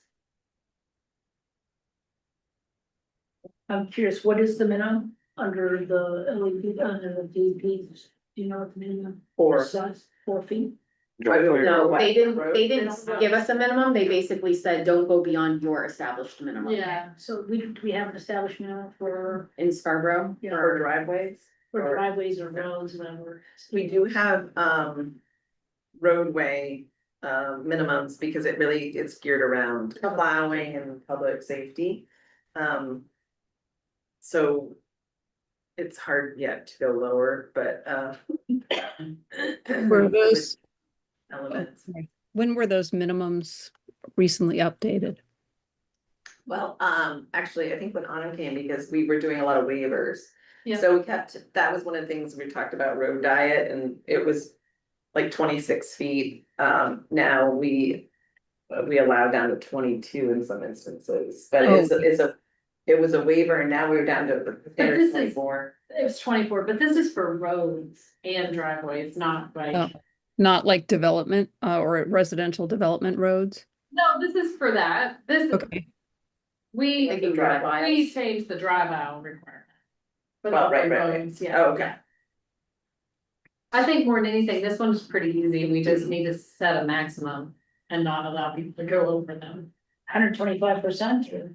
But that becomes a challenge because they're trying to get, like, say, large trucks in. Yeah. And so when they show it, they have to kind of show that it's wide enough for them to swing trucks in and things like that, so. It might be a big number if you actually look at what is needed. But That's something for public safety to, run, right? So for, that they need for their truck, yeah. And then set that as our maximum. Hey, guys, I hate to interrupt. I told Jamie I had to jump off at 7:30 tonight. We have a guest that's about to pull into the driveway. So anyway, really good discussion. So thank you. And I will see you at the next meeting. Thanks, Christine. Yep. Bye. And then we've got optional road standards. They have require the dead end streets to be no longer than 1,000 feet, so we like that one. Require dead end roads to be constructed to provide a hammerhead or teardrop. We were proposing to keep that one, and then we weren't gonna do the cul-de-sac with the center for stormwater treatment, because it doesn't work with our system for plowing and how Public Works handles that. Can you explain to me why the length of the street makes a difference? I mean, why was it better to have shorter dead end streets rather than longer? What's, yeah, I don't know. We just want to discourage these. Planning perspective, it's to consolidate land use, Okay, right? so you're forcing higher density. so we have our You have conservation connection. subdivision, same thing. So the idea is that you should, in theory, have 2 points of access for a certain amount of homes. So if you have half a mile road, it shouldn't be a dead end, it should connect somewhere, Okay. right? So there's a different way for people to get in and Got out of. So it's a safety issue, it's also a drive in terms of reducing the amount of driving up and down. Okay. Or the amount of perk is covered Yeah. too, because fencing is, yeah, your frontage down. all right, just remind me, this is within a planned development, not like general roads? Site plan subdivision. This would be any new road. So that's up, yeah. Any new road that would be slammed. So this one could also relate to 1829 if they're trying to get additional units on their parcel. And they're I mean, or would that be considered a driveway if that, like? When does a driveway become a private road? Well, you can only have 6 homes off of a private road anyway, so we're probably gonna update our private way standards. Too, but in theory, if you're gonna have, 20 square foot lots with 4 units on each of them, you need a grid system to get people in and out. Yeah. So this is 1,000 feet's even too long. Honestly. What should it be? Should it be 750 or 6,500? Well, we have a 2,000 now, so this Right. seems like a pretty good Oh, start. okay. Yeah. We felt like it's a favor. So there aren't, I'm just thinking about a couple dead end roads that, or essentially you go in, you have to come back out the same road. That I can't imagine there's a different way to get out because the land is not plentiful. There's water on either side, for example. So it's a little bit of a peninsula kind of action. are we in danger of limiting that? Or is that sort of what we want? Nobody building on I that think type of what- land?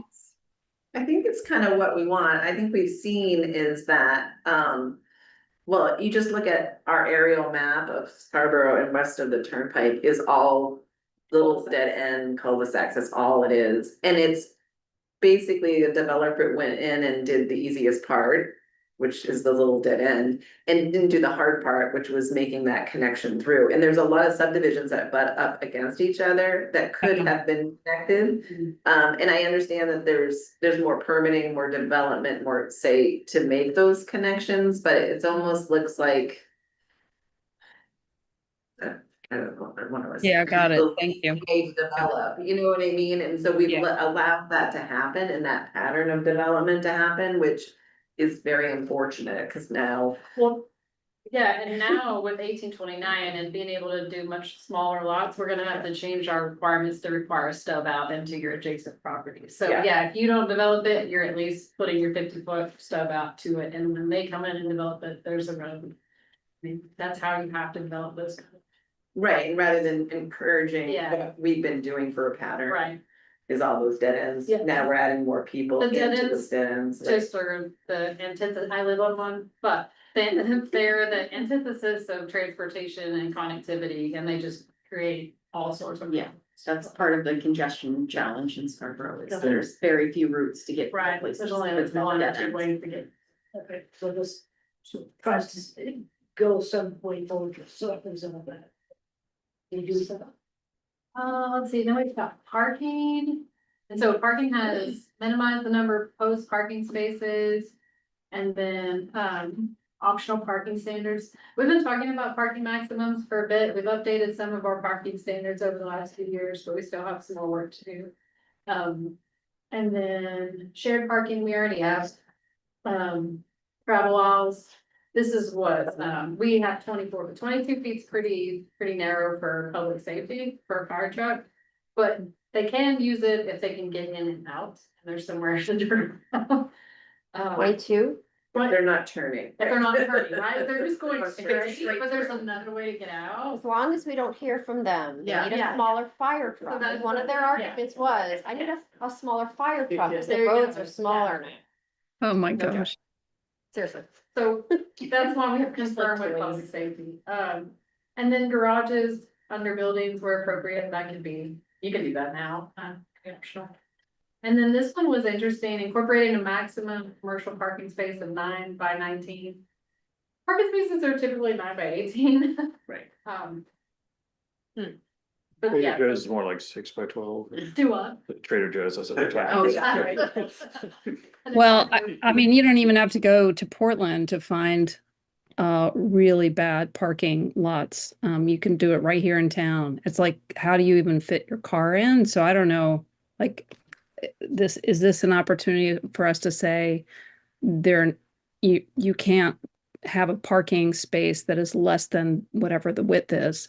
You know, We require 9 by 18 foot spaces, that's a normal parking. But that's a minimum, and so what they're asking for is doing a maximum, because what we found with Costco is. They didn't wanna do the typical standard space, and so they went wider and longer. And so it adds quite a bit of impervious cover to the site and not We're talking adding. about 407. And not adding parking, so just adding impervious cover to the site, so that's what they're trying to capture, is saying set that maximum size so that we. Aren't just adding, And Randy's saying she's experiencing the opposite. I know. Yeah. That's what I mean, that's what if we could have all parking lots spaces be the size of a Costco space, it would be a beautiful thing, but without the same amount of impervious space, surface, but We don't want that. They're too No, I know. big. But, so they It's weren't. lovely it though. also matters, like, you know, I mean, this is not this committee, but it also matters being able to back out of a space and turn around and get out of the lot. And we have a lot of bad examples of that in Scarborough. It's like one of my, That would go back to the aisle then width, and so we don't wanna reduce that too much, so you can't maneuver through the parking lot, I think. The spaces, when you have hundreds of spaces, it adds up quick. Whereas the aisle, if you kept it so you can maneuver, it sounds like. Yeah, So maybe we shouldn't go as aggressive on that, but keeping a maximum on the space size. Brandy, I'm feeling that you drive a big car. Yeah. I don't, I don't. Former suburban driver. Right now, I'm with you, I have an F-150 and a 1-year-old, so the line isn't for me.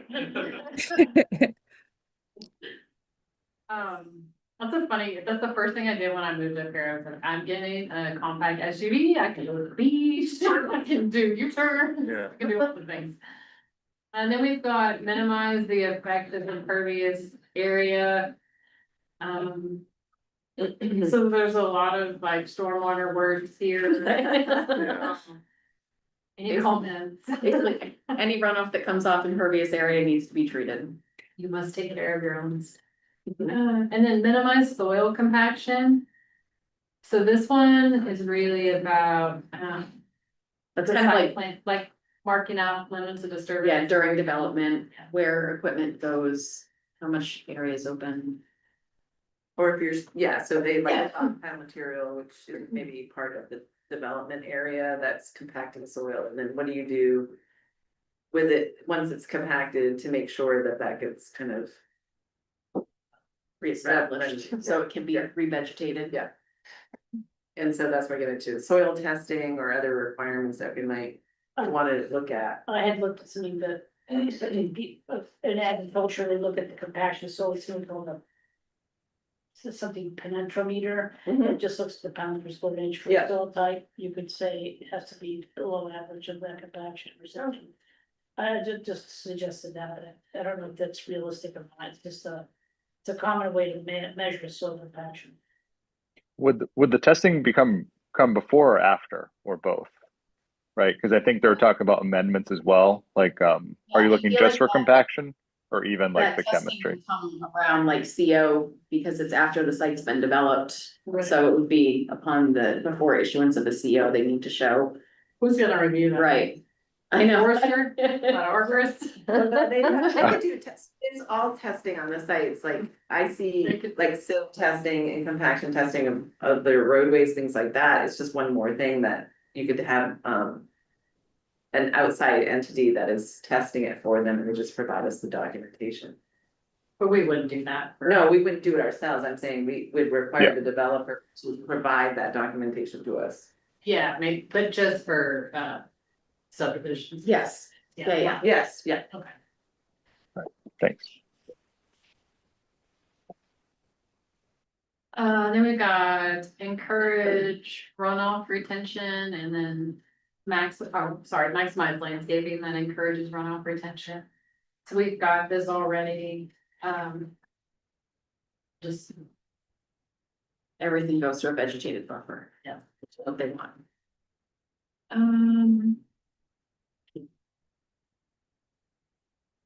this one has one of those loosey-goosey phrases where the applicant may submit an alternative analysis which demonstrates that this performance standard is impractical. Yeah, this was a challenge Can we because define? I think DEP really wants to head toward, have those open vegetated channels, like the more natural drainage systems. Yeah. But understanding that that's probably not realistic for development throughout the state to consistently do that. I mean, you gotta put pipes in the ground and convey it in other ways. So this is gonna be a tricky one on how far we push. Because it also gets into, like, we talk about some of the growth areas and trying to kind of condense the footprint of development. And so do we wanna spread it out? You know what I mean? Am I doing some of these channelized areas? It's just a different way to develop. And so there might be some areas in town that makes sense and others it doesn't. I know we've talked about, like, say, the Downs or Dunstan or Eastern Village or different things are trying to, might be more dense development that would make more sense to have kind of closed storm drainage systems. So that might be kind of site specific, and that's why maybe having some language around. Here's why it doesn't make sense for the site or something like that. I think that's where the DEP was trying to get at, is that there's gonna be a lot of areas that doesn't work for. I don't know.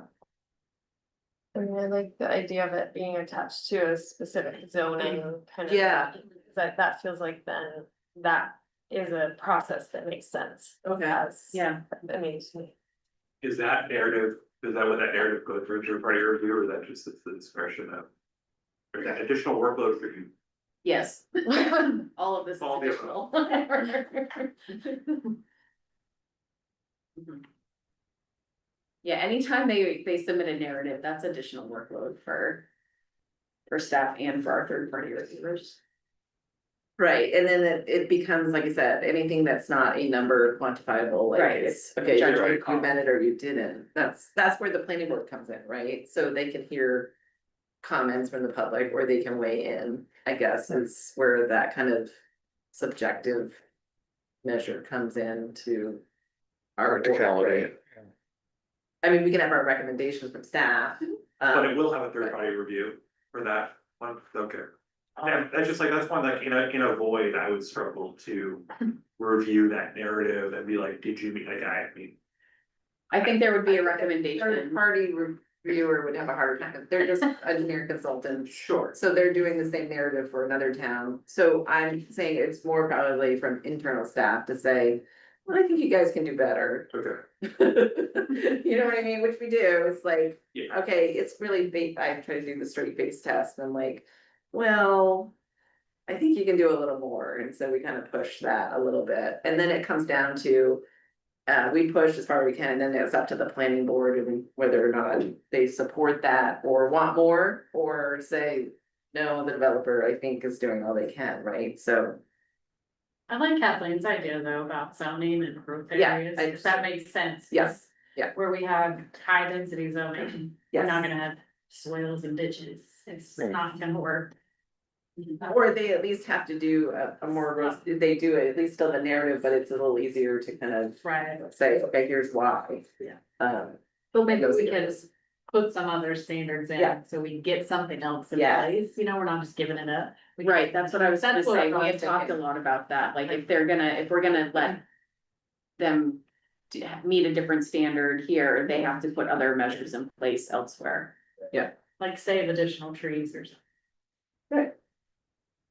Not just the big ones, the small ones too. Well, right, maximizing the vegetative cover on the site. Yeah. Overall is like what we want, right? It's like that's what we're. Yeah, I was just thinking like from a workload perspective, like going through an application like that, there's so many other points to hit on that.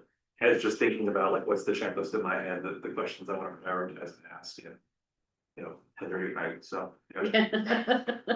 Left you. We've got landscaping and we have landscaping, but I wanted to add some specific plants for these. I sent you this, which has specific types of shrubs, native New England, including name.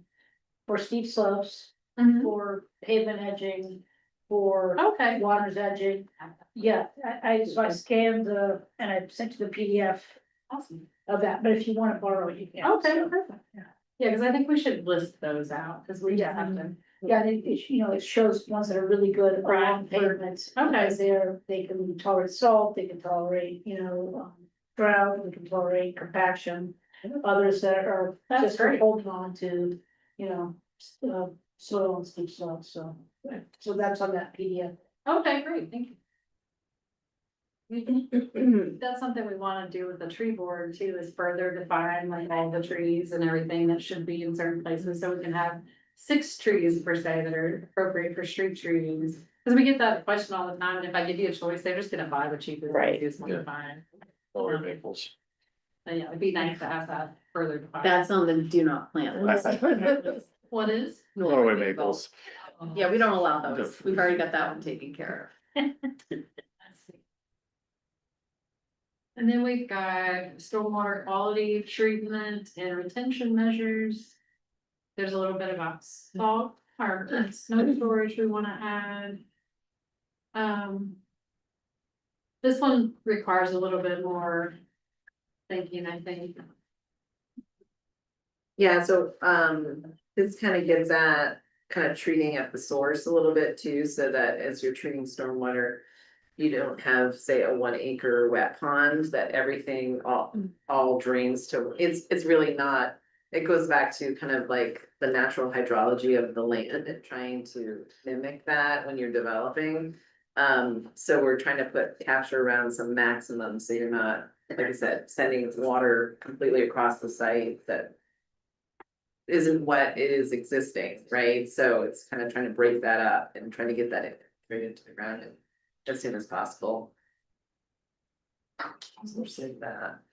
But then we were saying, like, they were saying, like, larger sites could be held to a lower standard, but we were talking about.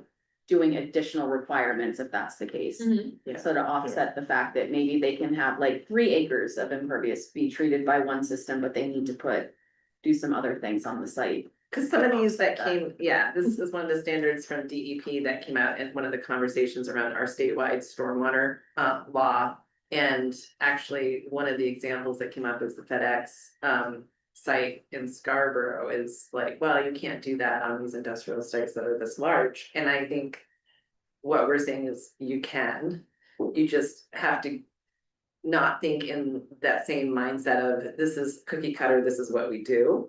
Cause that's how the site works and it's a large, and I get there's challenges with a large site like that, a large impervious area, but it just means you just need to actually think about it and design for it. And that's the whole thing of low impact development is not going back to, okay, 1950s design, and this is how we do it. It's kind of thinking the new school of thought and how you get that and break that up. And it's doable. It's just gonna take time, effort, money for a developer to think about it differently, or for their designers to start thinking about it differently. See, and then we've got retention and rooftop runoff. I just have that one for site plan. I don't have that for subdivisions or single family homes. Which one? This one rooftop. Oh, Rooftop runoff. And then we've got other snow storage. We already have snow storage, but we can add a little bit more. All good. We had a, we had a section on construction and soil compaction, but maybe I didn't see it or notice, about, other construction, approaches or requirements when you go onto land and you start disturbing the soil. We already have an erosion and sedimentation control ordinance, so Okay. that caps a lot of that. Okay. Yeah. And how would that maybe, so that would relate directly to like tree health, root health, creek health? That's primarily temporary erosion control use during construction. So it's not so much tree health, but it is definitely thinking in terms of water quality and address like reducing or preventing erosion from the site entering local waterways and our storm drain system. Okay, thanks. I think back on our guest's question about when trees get cut. Are there regular inspections of sites for these controls that they put in place, they're required to put in place? yeah, So- so, Okay, yeah, All right, our site plan subdivisions, we do weekly inspections unless. There's a non-compliance issue, we'll go back sooner or, but it's a once a week thing, and most of these. thank you. Which is higher than the required standard from DEP. Much higher. Who's doing them? You or two? Some of our staff. Yeah, Hopefully not. There's so many development sites in town that we do have, actually 2 different consulting firms, because when it's just the sheer volume that we have, and then it goes through my office and me and my staff review all of those and keep it, cause a lot of times I always say, if you see me show up at a site, it's not a good day. So it means we got a couple of non-compliance inspections in a row, and, so it's just, we have to keep a handle on it, it's, yeah. So yeah, if the developer pays for the third party, but the third party works through through the town. We pay the third party and then the developer reimburses the town for that, so we track all that too. Is there anything else anybody wants to add? All right. You're done. So, we also talked about, how we're going to engage with the development community about this, because the lesson learned from our wetland standards was that we definitely can have, outreach opportunities or feedback opportunities from the development community on these proposed recommendations. So the thought was that maybe in lieu of our July meeting, we would use that time to have a public meeting to kind of present this to whoever is interested from the public, but really targeting developers so that they have an opportunity to hear what's being proposed. So that we don't get into the process with ordinance committee and council and all of that and have them say, this is the first we're hearing about this. Thoughts on You need yeah, to cancel your but, meeting, but on the same night as a normal conservation commission meeting, is that what you're saying? That's what I was saying, yeah. Yeah. That's up to you. what about, what happened? And we would sort of, fast forward to, ultimately, there was a, meeting called with SEDCO, Conservation Commission members, and interested parties from the developers community to talk about it before it gets to public, level. So like that felt like a hard but good step. And I wonder what you all think about adding that in before it goes to public.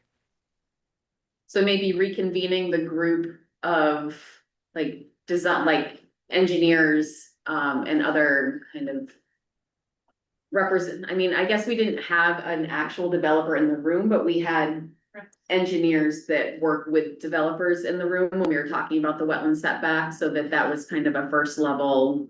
Well, we had the first step. Two steps, so first, SEDCO developed a list of attendees that we did, right, and they came together with kind of that development, and then we had a pared down version where we had some of their consultants in the room, I guess a couple. So I don't know what you thought was more productive or both, or if. I also heard that there was some missing key components, right, so I also don't wanna, we wanna make sure that that's a complete list, right, of who's attending those. If that could be. Well, every town has to do this, right? Are they doing stakeholder meetings or, I mean, because my preference is to just go to ordinance, pass the ordinance and say, welcome to Scarborough and this is how we do business. But I understand because I pushed back on the wetlands. They were at the table. They knew it was happening. They knew it. So I felt like that process to me, it worked. They just didn't like the outcome. So I don't want to put more meetings with you guys and more contentious. I mean, this is just a committee of volunteers. I don't want to put you guys in contentious meetings where and things like that. Yeah, I mean, I think the meeting would.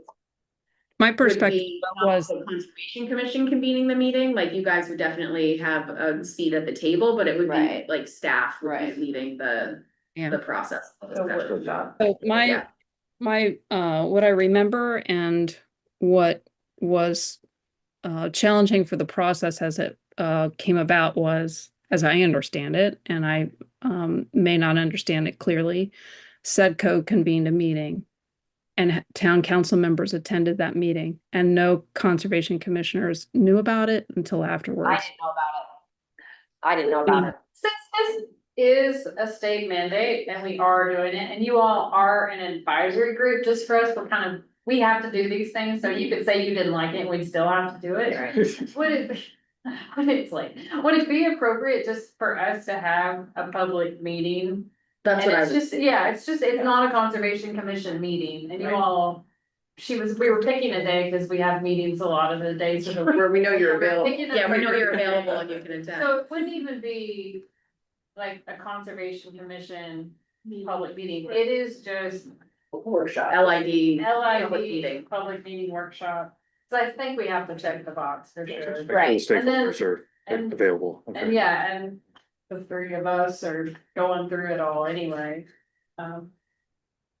Well, and if we can get a critical mass of us to show up and speak in favor of, you know, the higher standard that Scarborough is putting in place. Yeah, and I'm not even sure, were you thinking the meeting would be, do you think it would be like an open forum where people are making public comment, or is it more of a, this is what we're doing? Like you present it. Like a I mean, presentation? what I would ask of town councilors is they listen to what happens in this public meeting. They do not take extra meetings with a particular interested party.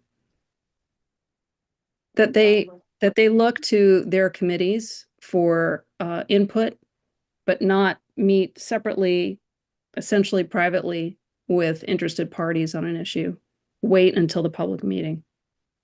But And that's just if one that thing. public meeting is convened as it usually does, and Conservation Commission members come to that meeting to help bolster the case, that's great.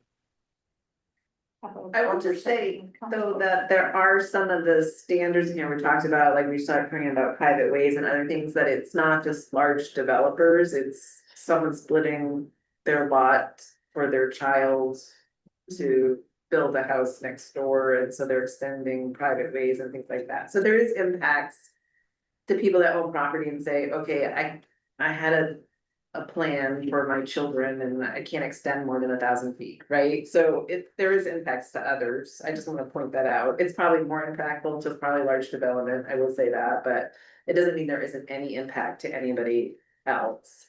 Or anybody that owns property in town, they're still paying taxes, and if they want to develop their property or sell it to a developer, it does change kind of what they could do on their lot, maybe. So just keeping that in mind, that it's not us against them, it's everybody in town is gonna have to live with the ordinance. Well, right? and most bigger developers are fully aware of this requirement. And to your that's point, coming, so- every MS four community has to do it, so all the large development communities in the state of Maine have to have an ordinance in place. And Portland already has theirs in place. I don't know what their public process was, but they have a very set, when they do an ordinance, there's certain committees that are public and they go through, and it's very much set. So I don't know if they did anything separate from that. I didn't hear anything separate from that in the normal process. And honestly, most of these requirements are really not that. I don't think they're as controversial as wetland. I'm like, we broke that, you know, Yeah. like. Well, I think it was our first It was our thing, first so no thing, matter so what we had like, done at first. We it broke the was something. seal and that's. Right. And I feel like Yeah, that's true. every conversation has been easier, if not easy, but easier, no, so I don't think it'll be the And I feel like that did help, that, you know, everyone we heard is like, okay, it's not doable, and what you're proposing isn't doable. And what we have found in the past, 2 years is that, look, all the development is happening, it's still happening, people still can develop their sites. They can still, but we're protecting buffers in the process, and so their argument now that this won't work, I think goes out the window, because we've shown. Actually, it does work, and so now we're gonna beef that up a little bit, right? So you can get there. Again, it goes back to the engineers making sure they need to think of things differently, and so you gotta get them out of their comfort zone a little bit. But I think, Autumn, I love your optimistic of how briefed the development community is on their obligations within MS4 communities. I don't know if they're reading the merit listserv and understanding that to that full extent. And there will be developers who come in front of the council and say, I've never heard of this. How could Scarborough be targeting us in this particular way? No one else is doing this. And I just, for the council and for others, it's like, Yeah, there are 30 other communities there are 30 that are other doing communities. this. But we will be at the forefront of it, like I said, there are a couple that have adopted it already, we're gonna be. Near the first handful, so to your point, it's gonna be like Gorham doesn't have this yet, But or we- South Portland, right? So. We are touching so many things that we do have the opportunity to phase it. So we could say, maybe private ways is last, maybe we're phasing in, because I'm gonna have all these drafted by July. Cause you know, if you look at the text, there's like a lot of things that we have, so it may be that we, at that meeting, we say, okay, this is what we're gonna do first step, and then we're gonna phase it in, so it's a slow. It might be that this is our phase one, what we've just gone over though, we're saying, oh, we missed this or that, or tweaked this, or loopholes here or there, that it is a work in progress. Any ordinance we do is a work in progress. So Sure, we might yeah. wanna have to revisit it It's first draft. and kind of tweak that more. See, I'm aware that it's 8:06 and Karen said she has a council update. I don't know if there are other updates that we want to move on to, and we could talk for a long time about this. Yeah. Thank you. I'm happy to be here in person, so I just wanted to be able to have a moment to share.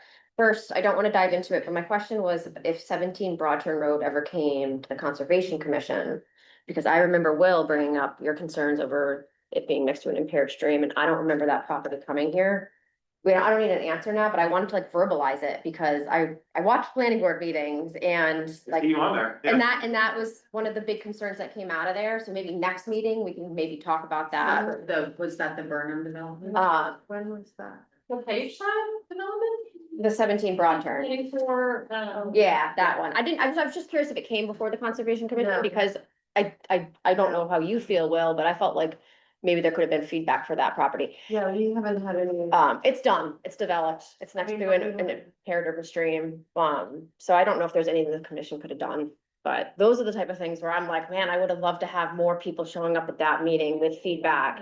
So we had a lot of comments around the urban impaired stream on that one, and I thought we did have something, aspiration, we do. I do not remember. I don't remember think it we formally had- submitting something. No, I don't know if we discussed it and provided feedback to Oh. staff to incorporate into Yeah, comment. maybe that was it. Cause you pushed on a couple things, I didn't know what Yeah, they, the chlorides yeah. and I still like that. erosion, yeah, So, Yeah. But yeah, some of the issues of Phillips Brook, yeah. that Yeah. was- we- And I don't know when that went through, if it was a month where we did not meet and then. Right, cause I don't remember. Yeah, seeing I just wanna remember if it did. submittal. I also wanted to update you briefly because we went through the budget process and I identified during the budget process was something that I first tried to have completely removed, but I got it deferred for a year, and it is the Scarborough Memorial Cemetery, which is off of Old Blue Point Road. It's 40 acres of forested land, and the town Public Works had proposed to expand the cemetery, and that is forested land between the Eastern Trail and the marsh. And I just was like, pause, please pause, please pause.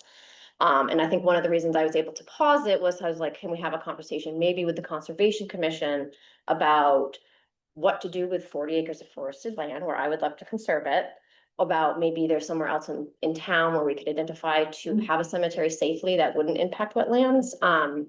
Something, I think the town manager is gonna think about it, we're gonna think about more, because I just, at a minimum, got it deferred at least, so they're not gonna be studying it and cutting down trees right now, but that just immediately alarmed me. It's right in my neighborhood, it's beautiful forested land, and I just was like, I don't know if that's the best use. So that's something that came up during budget. And then I also wanted to update you guys because we have that feedback from the state on the plovers in regards to updating our beach management ordinance.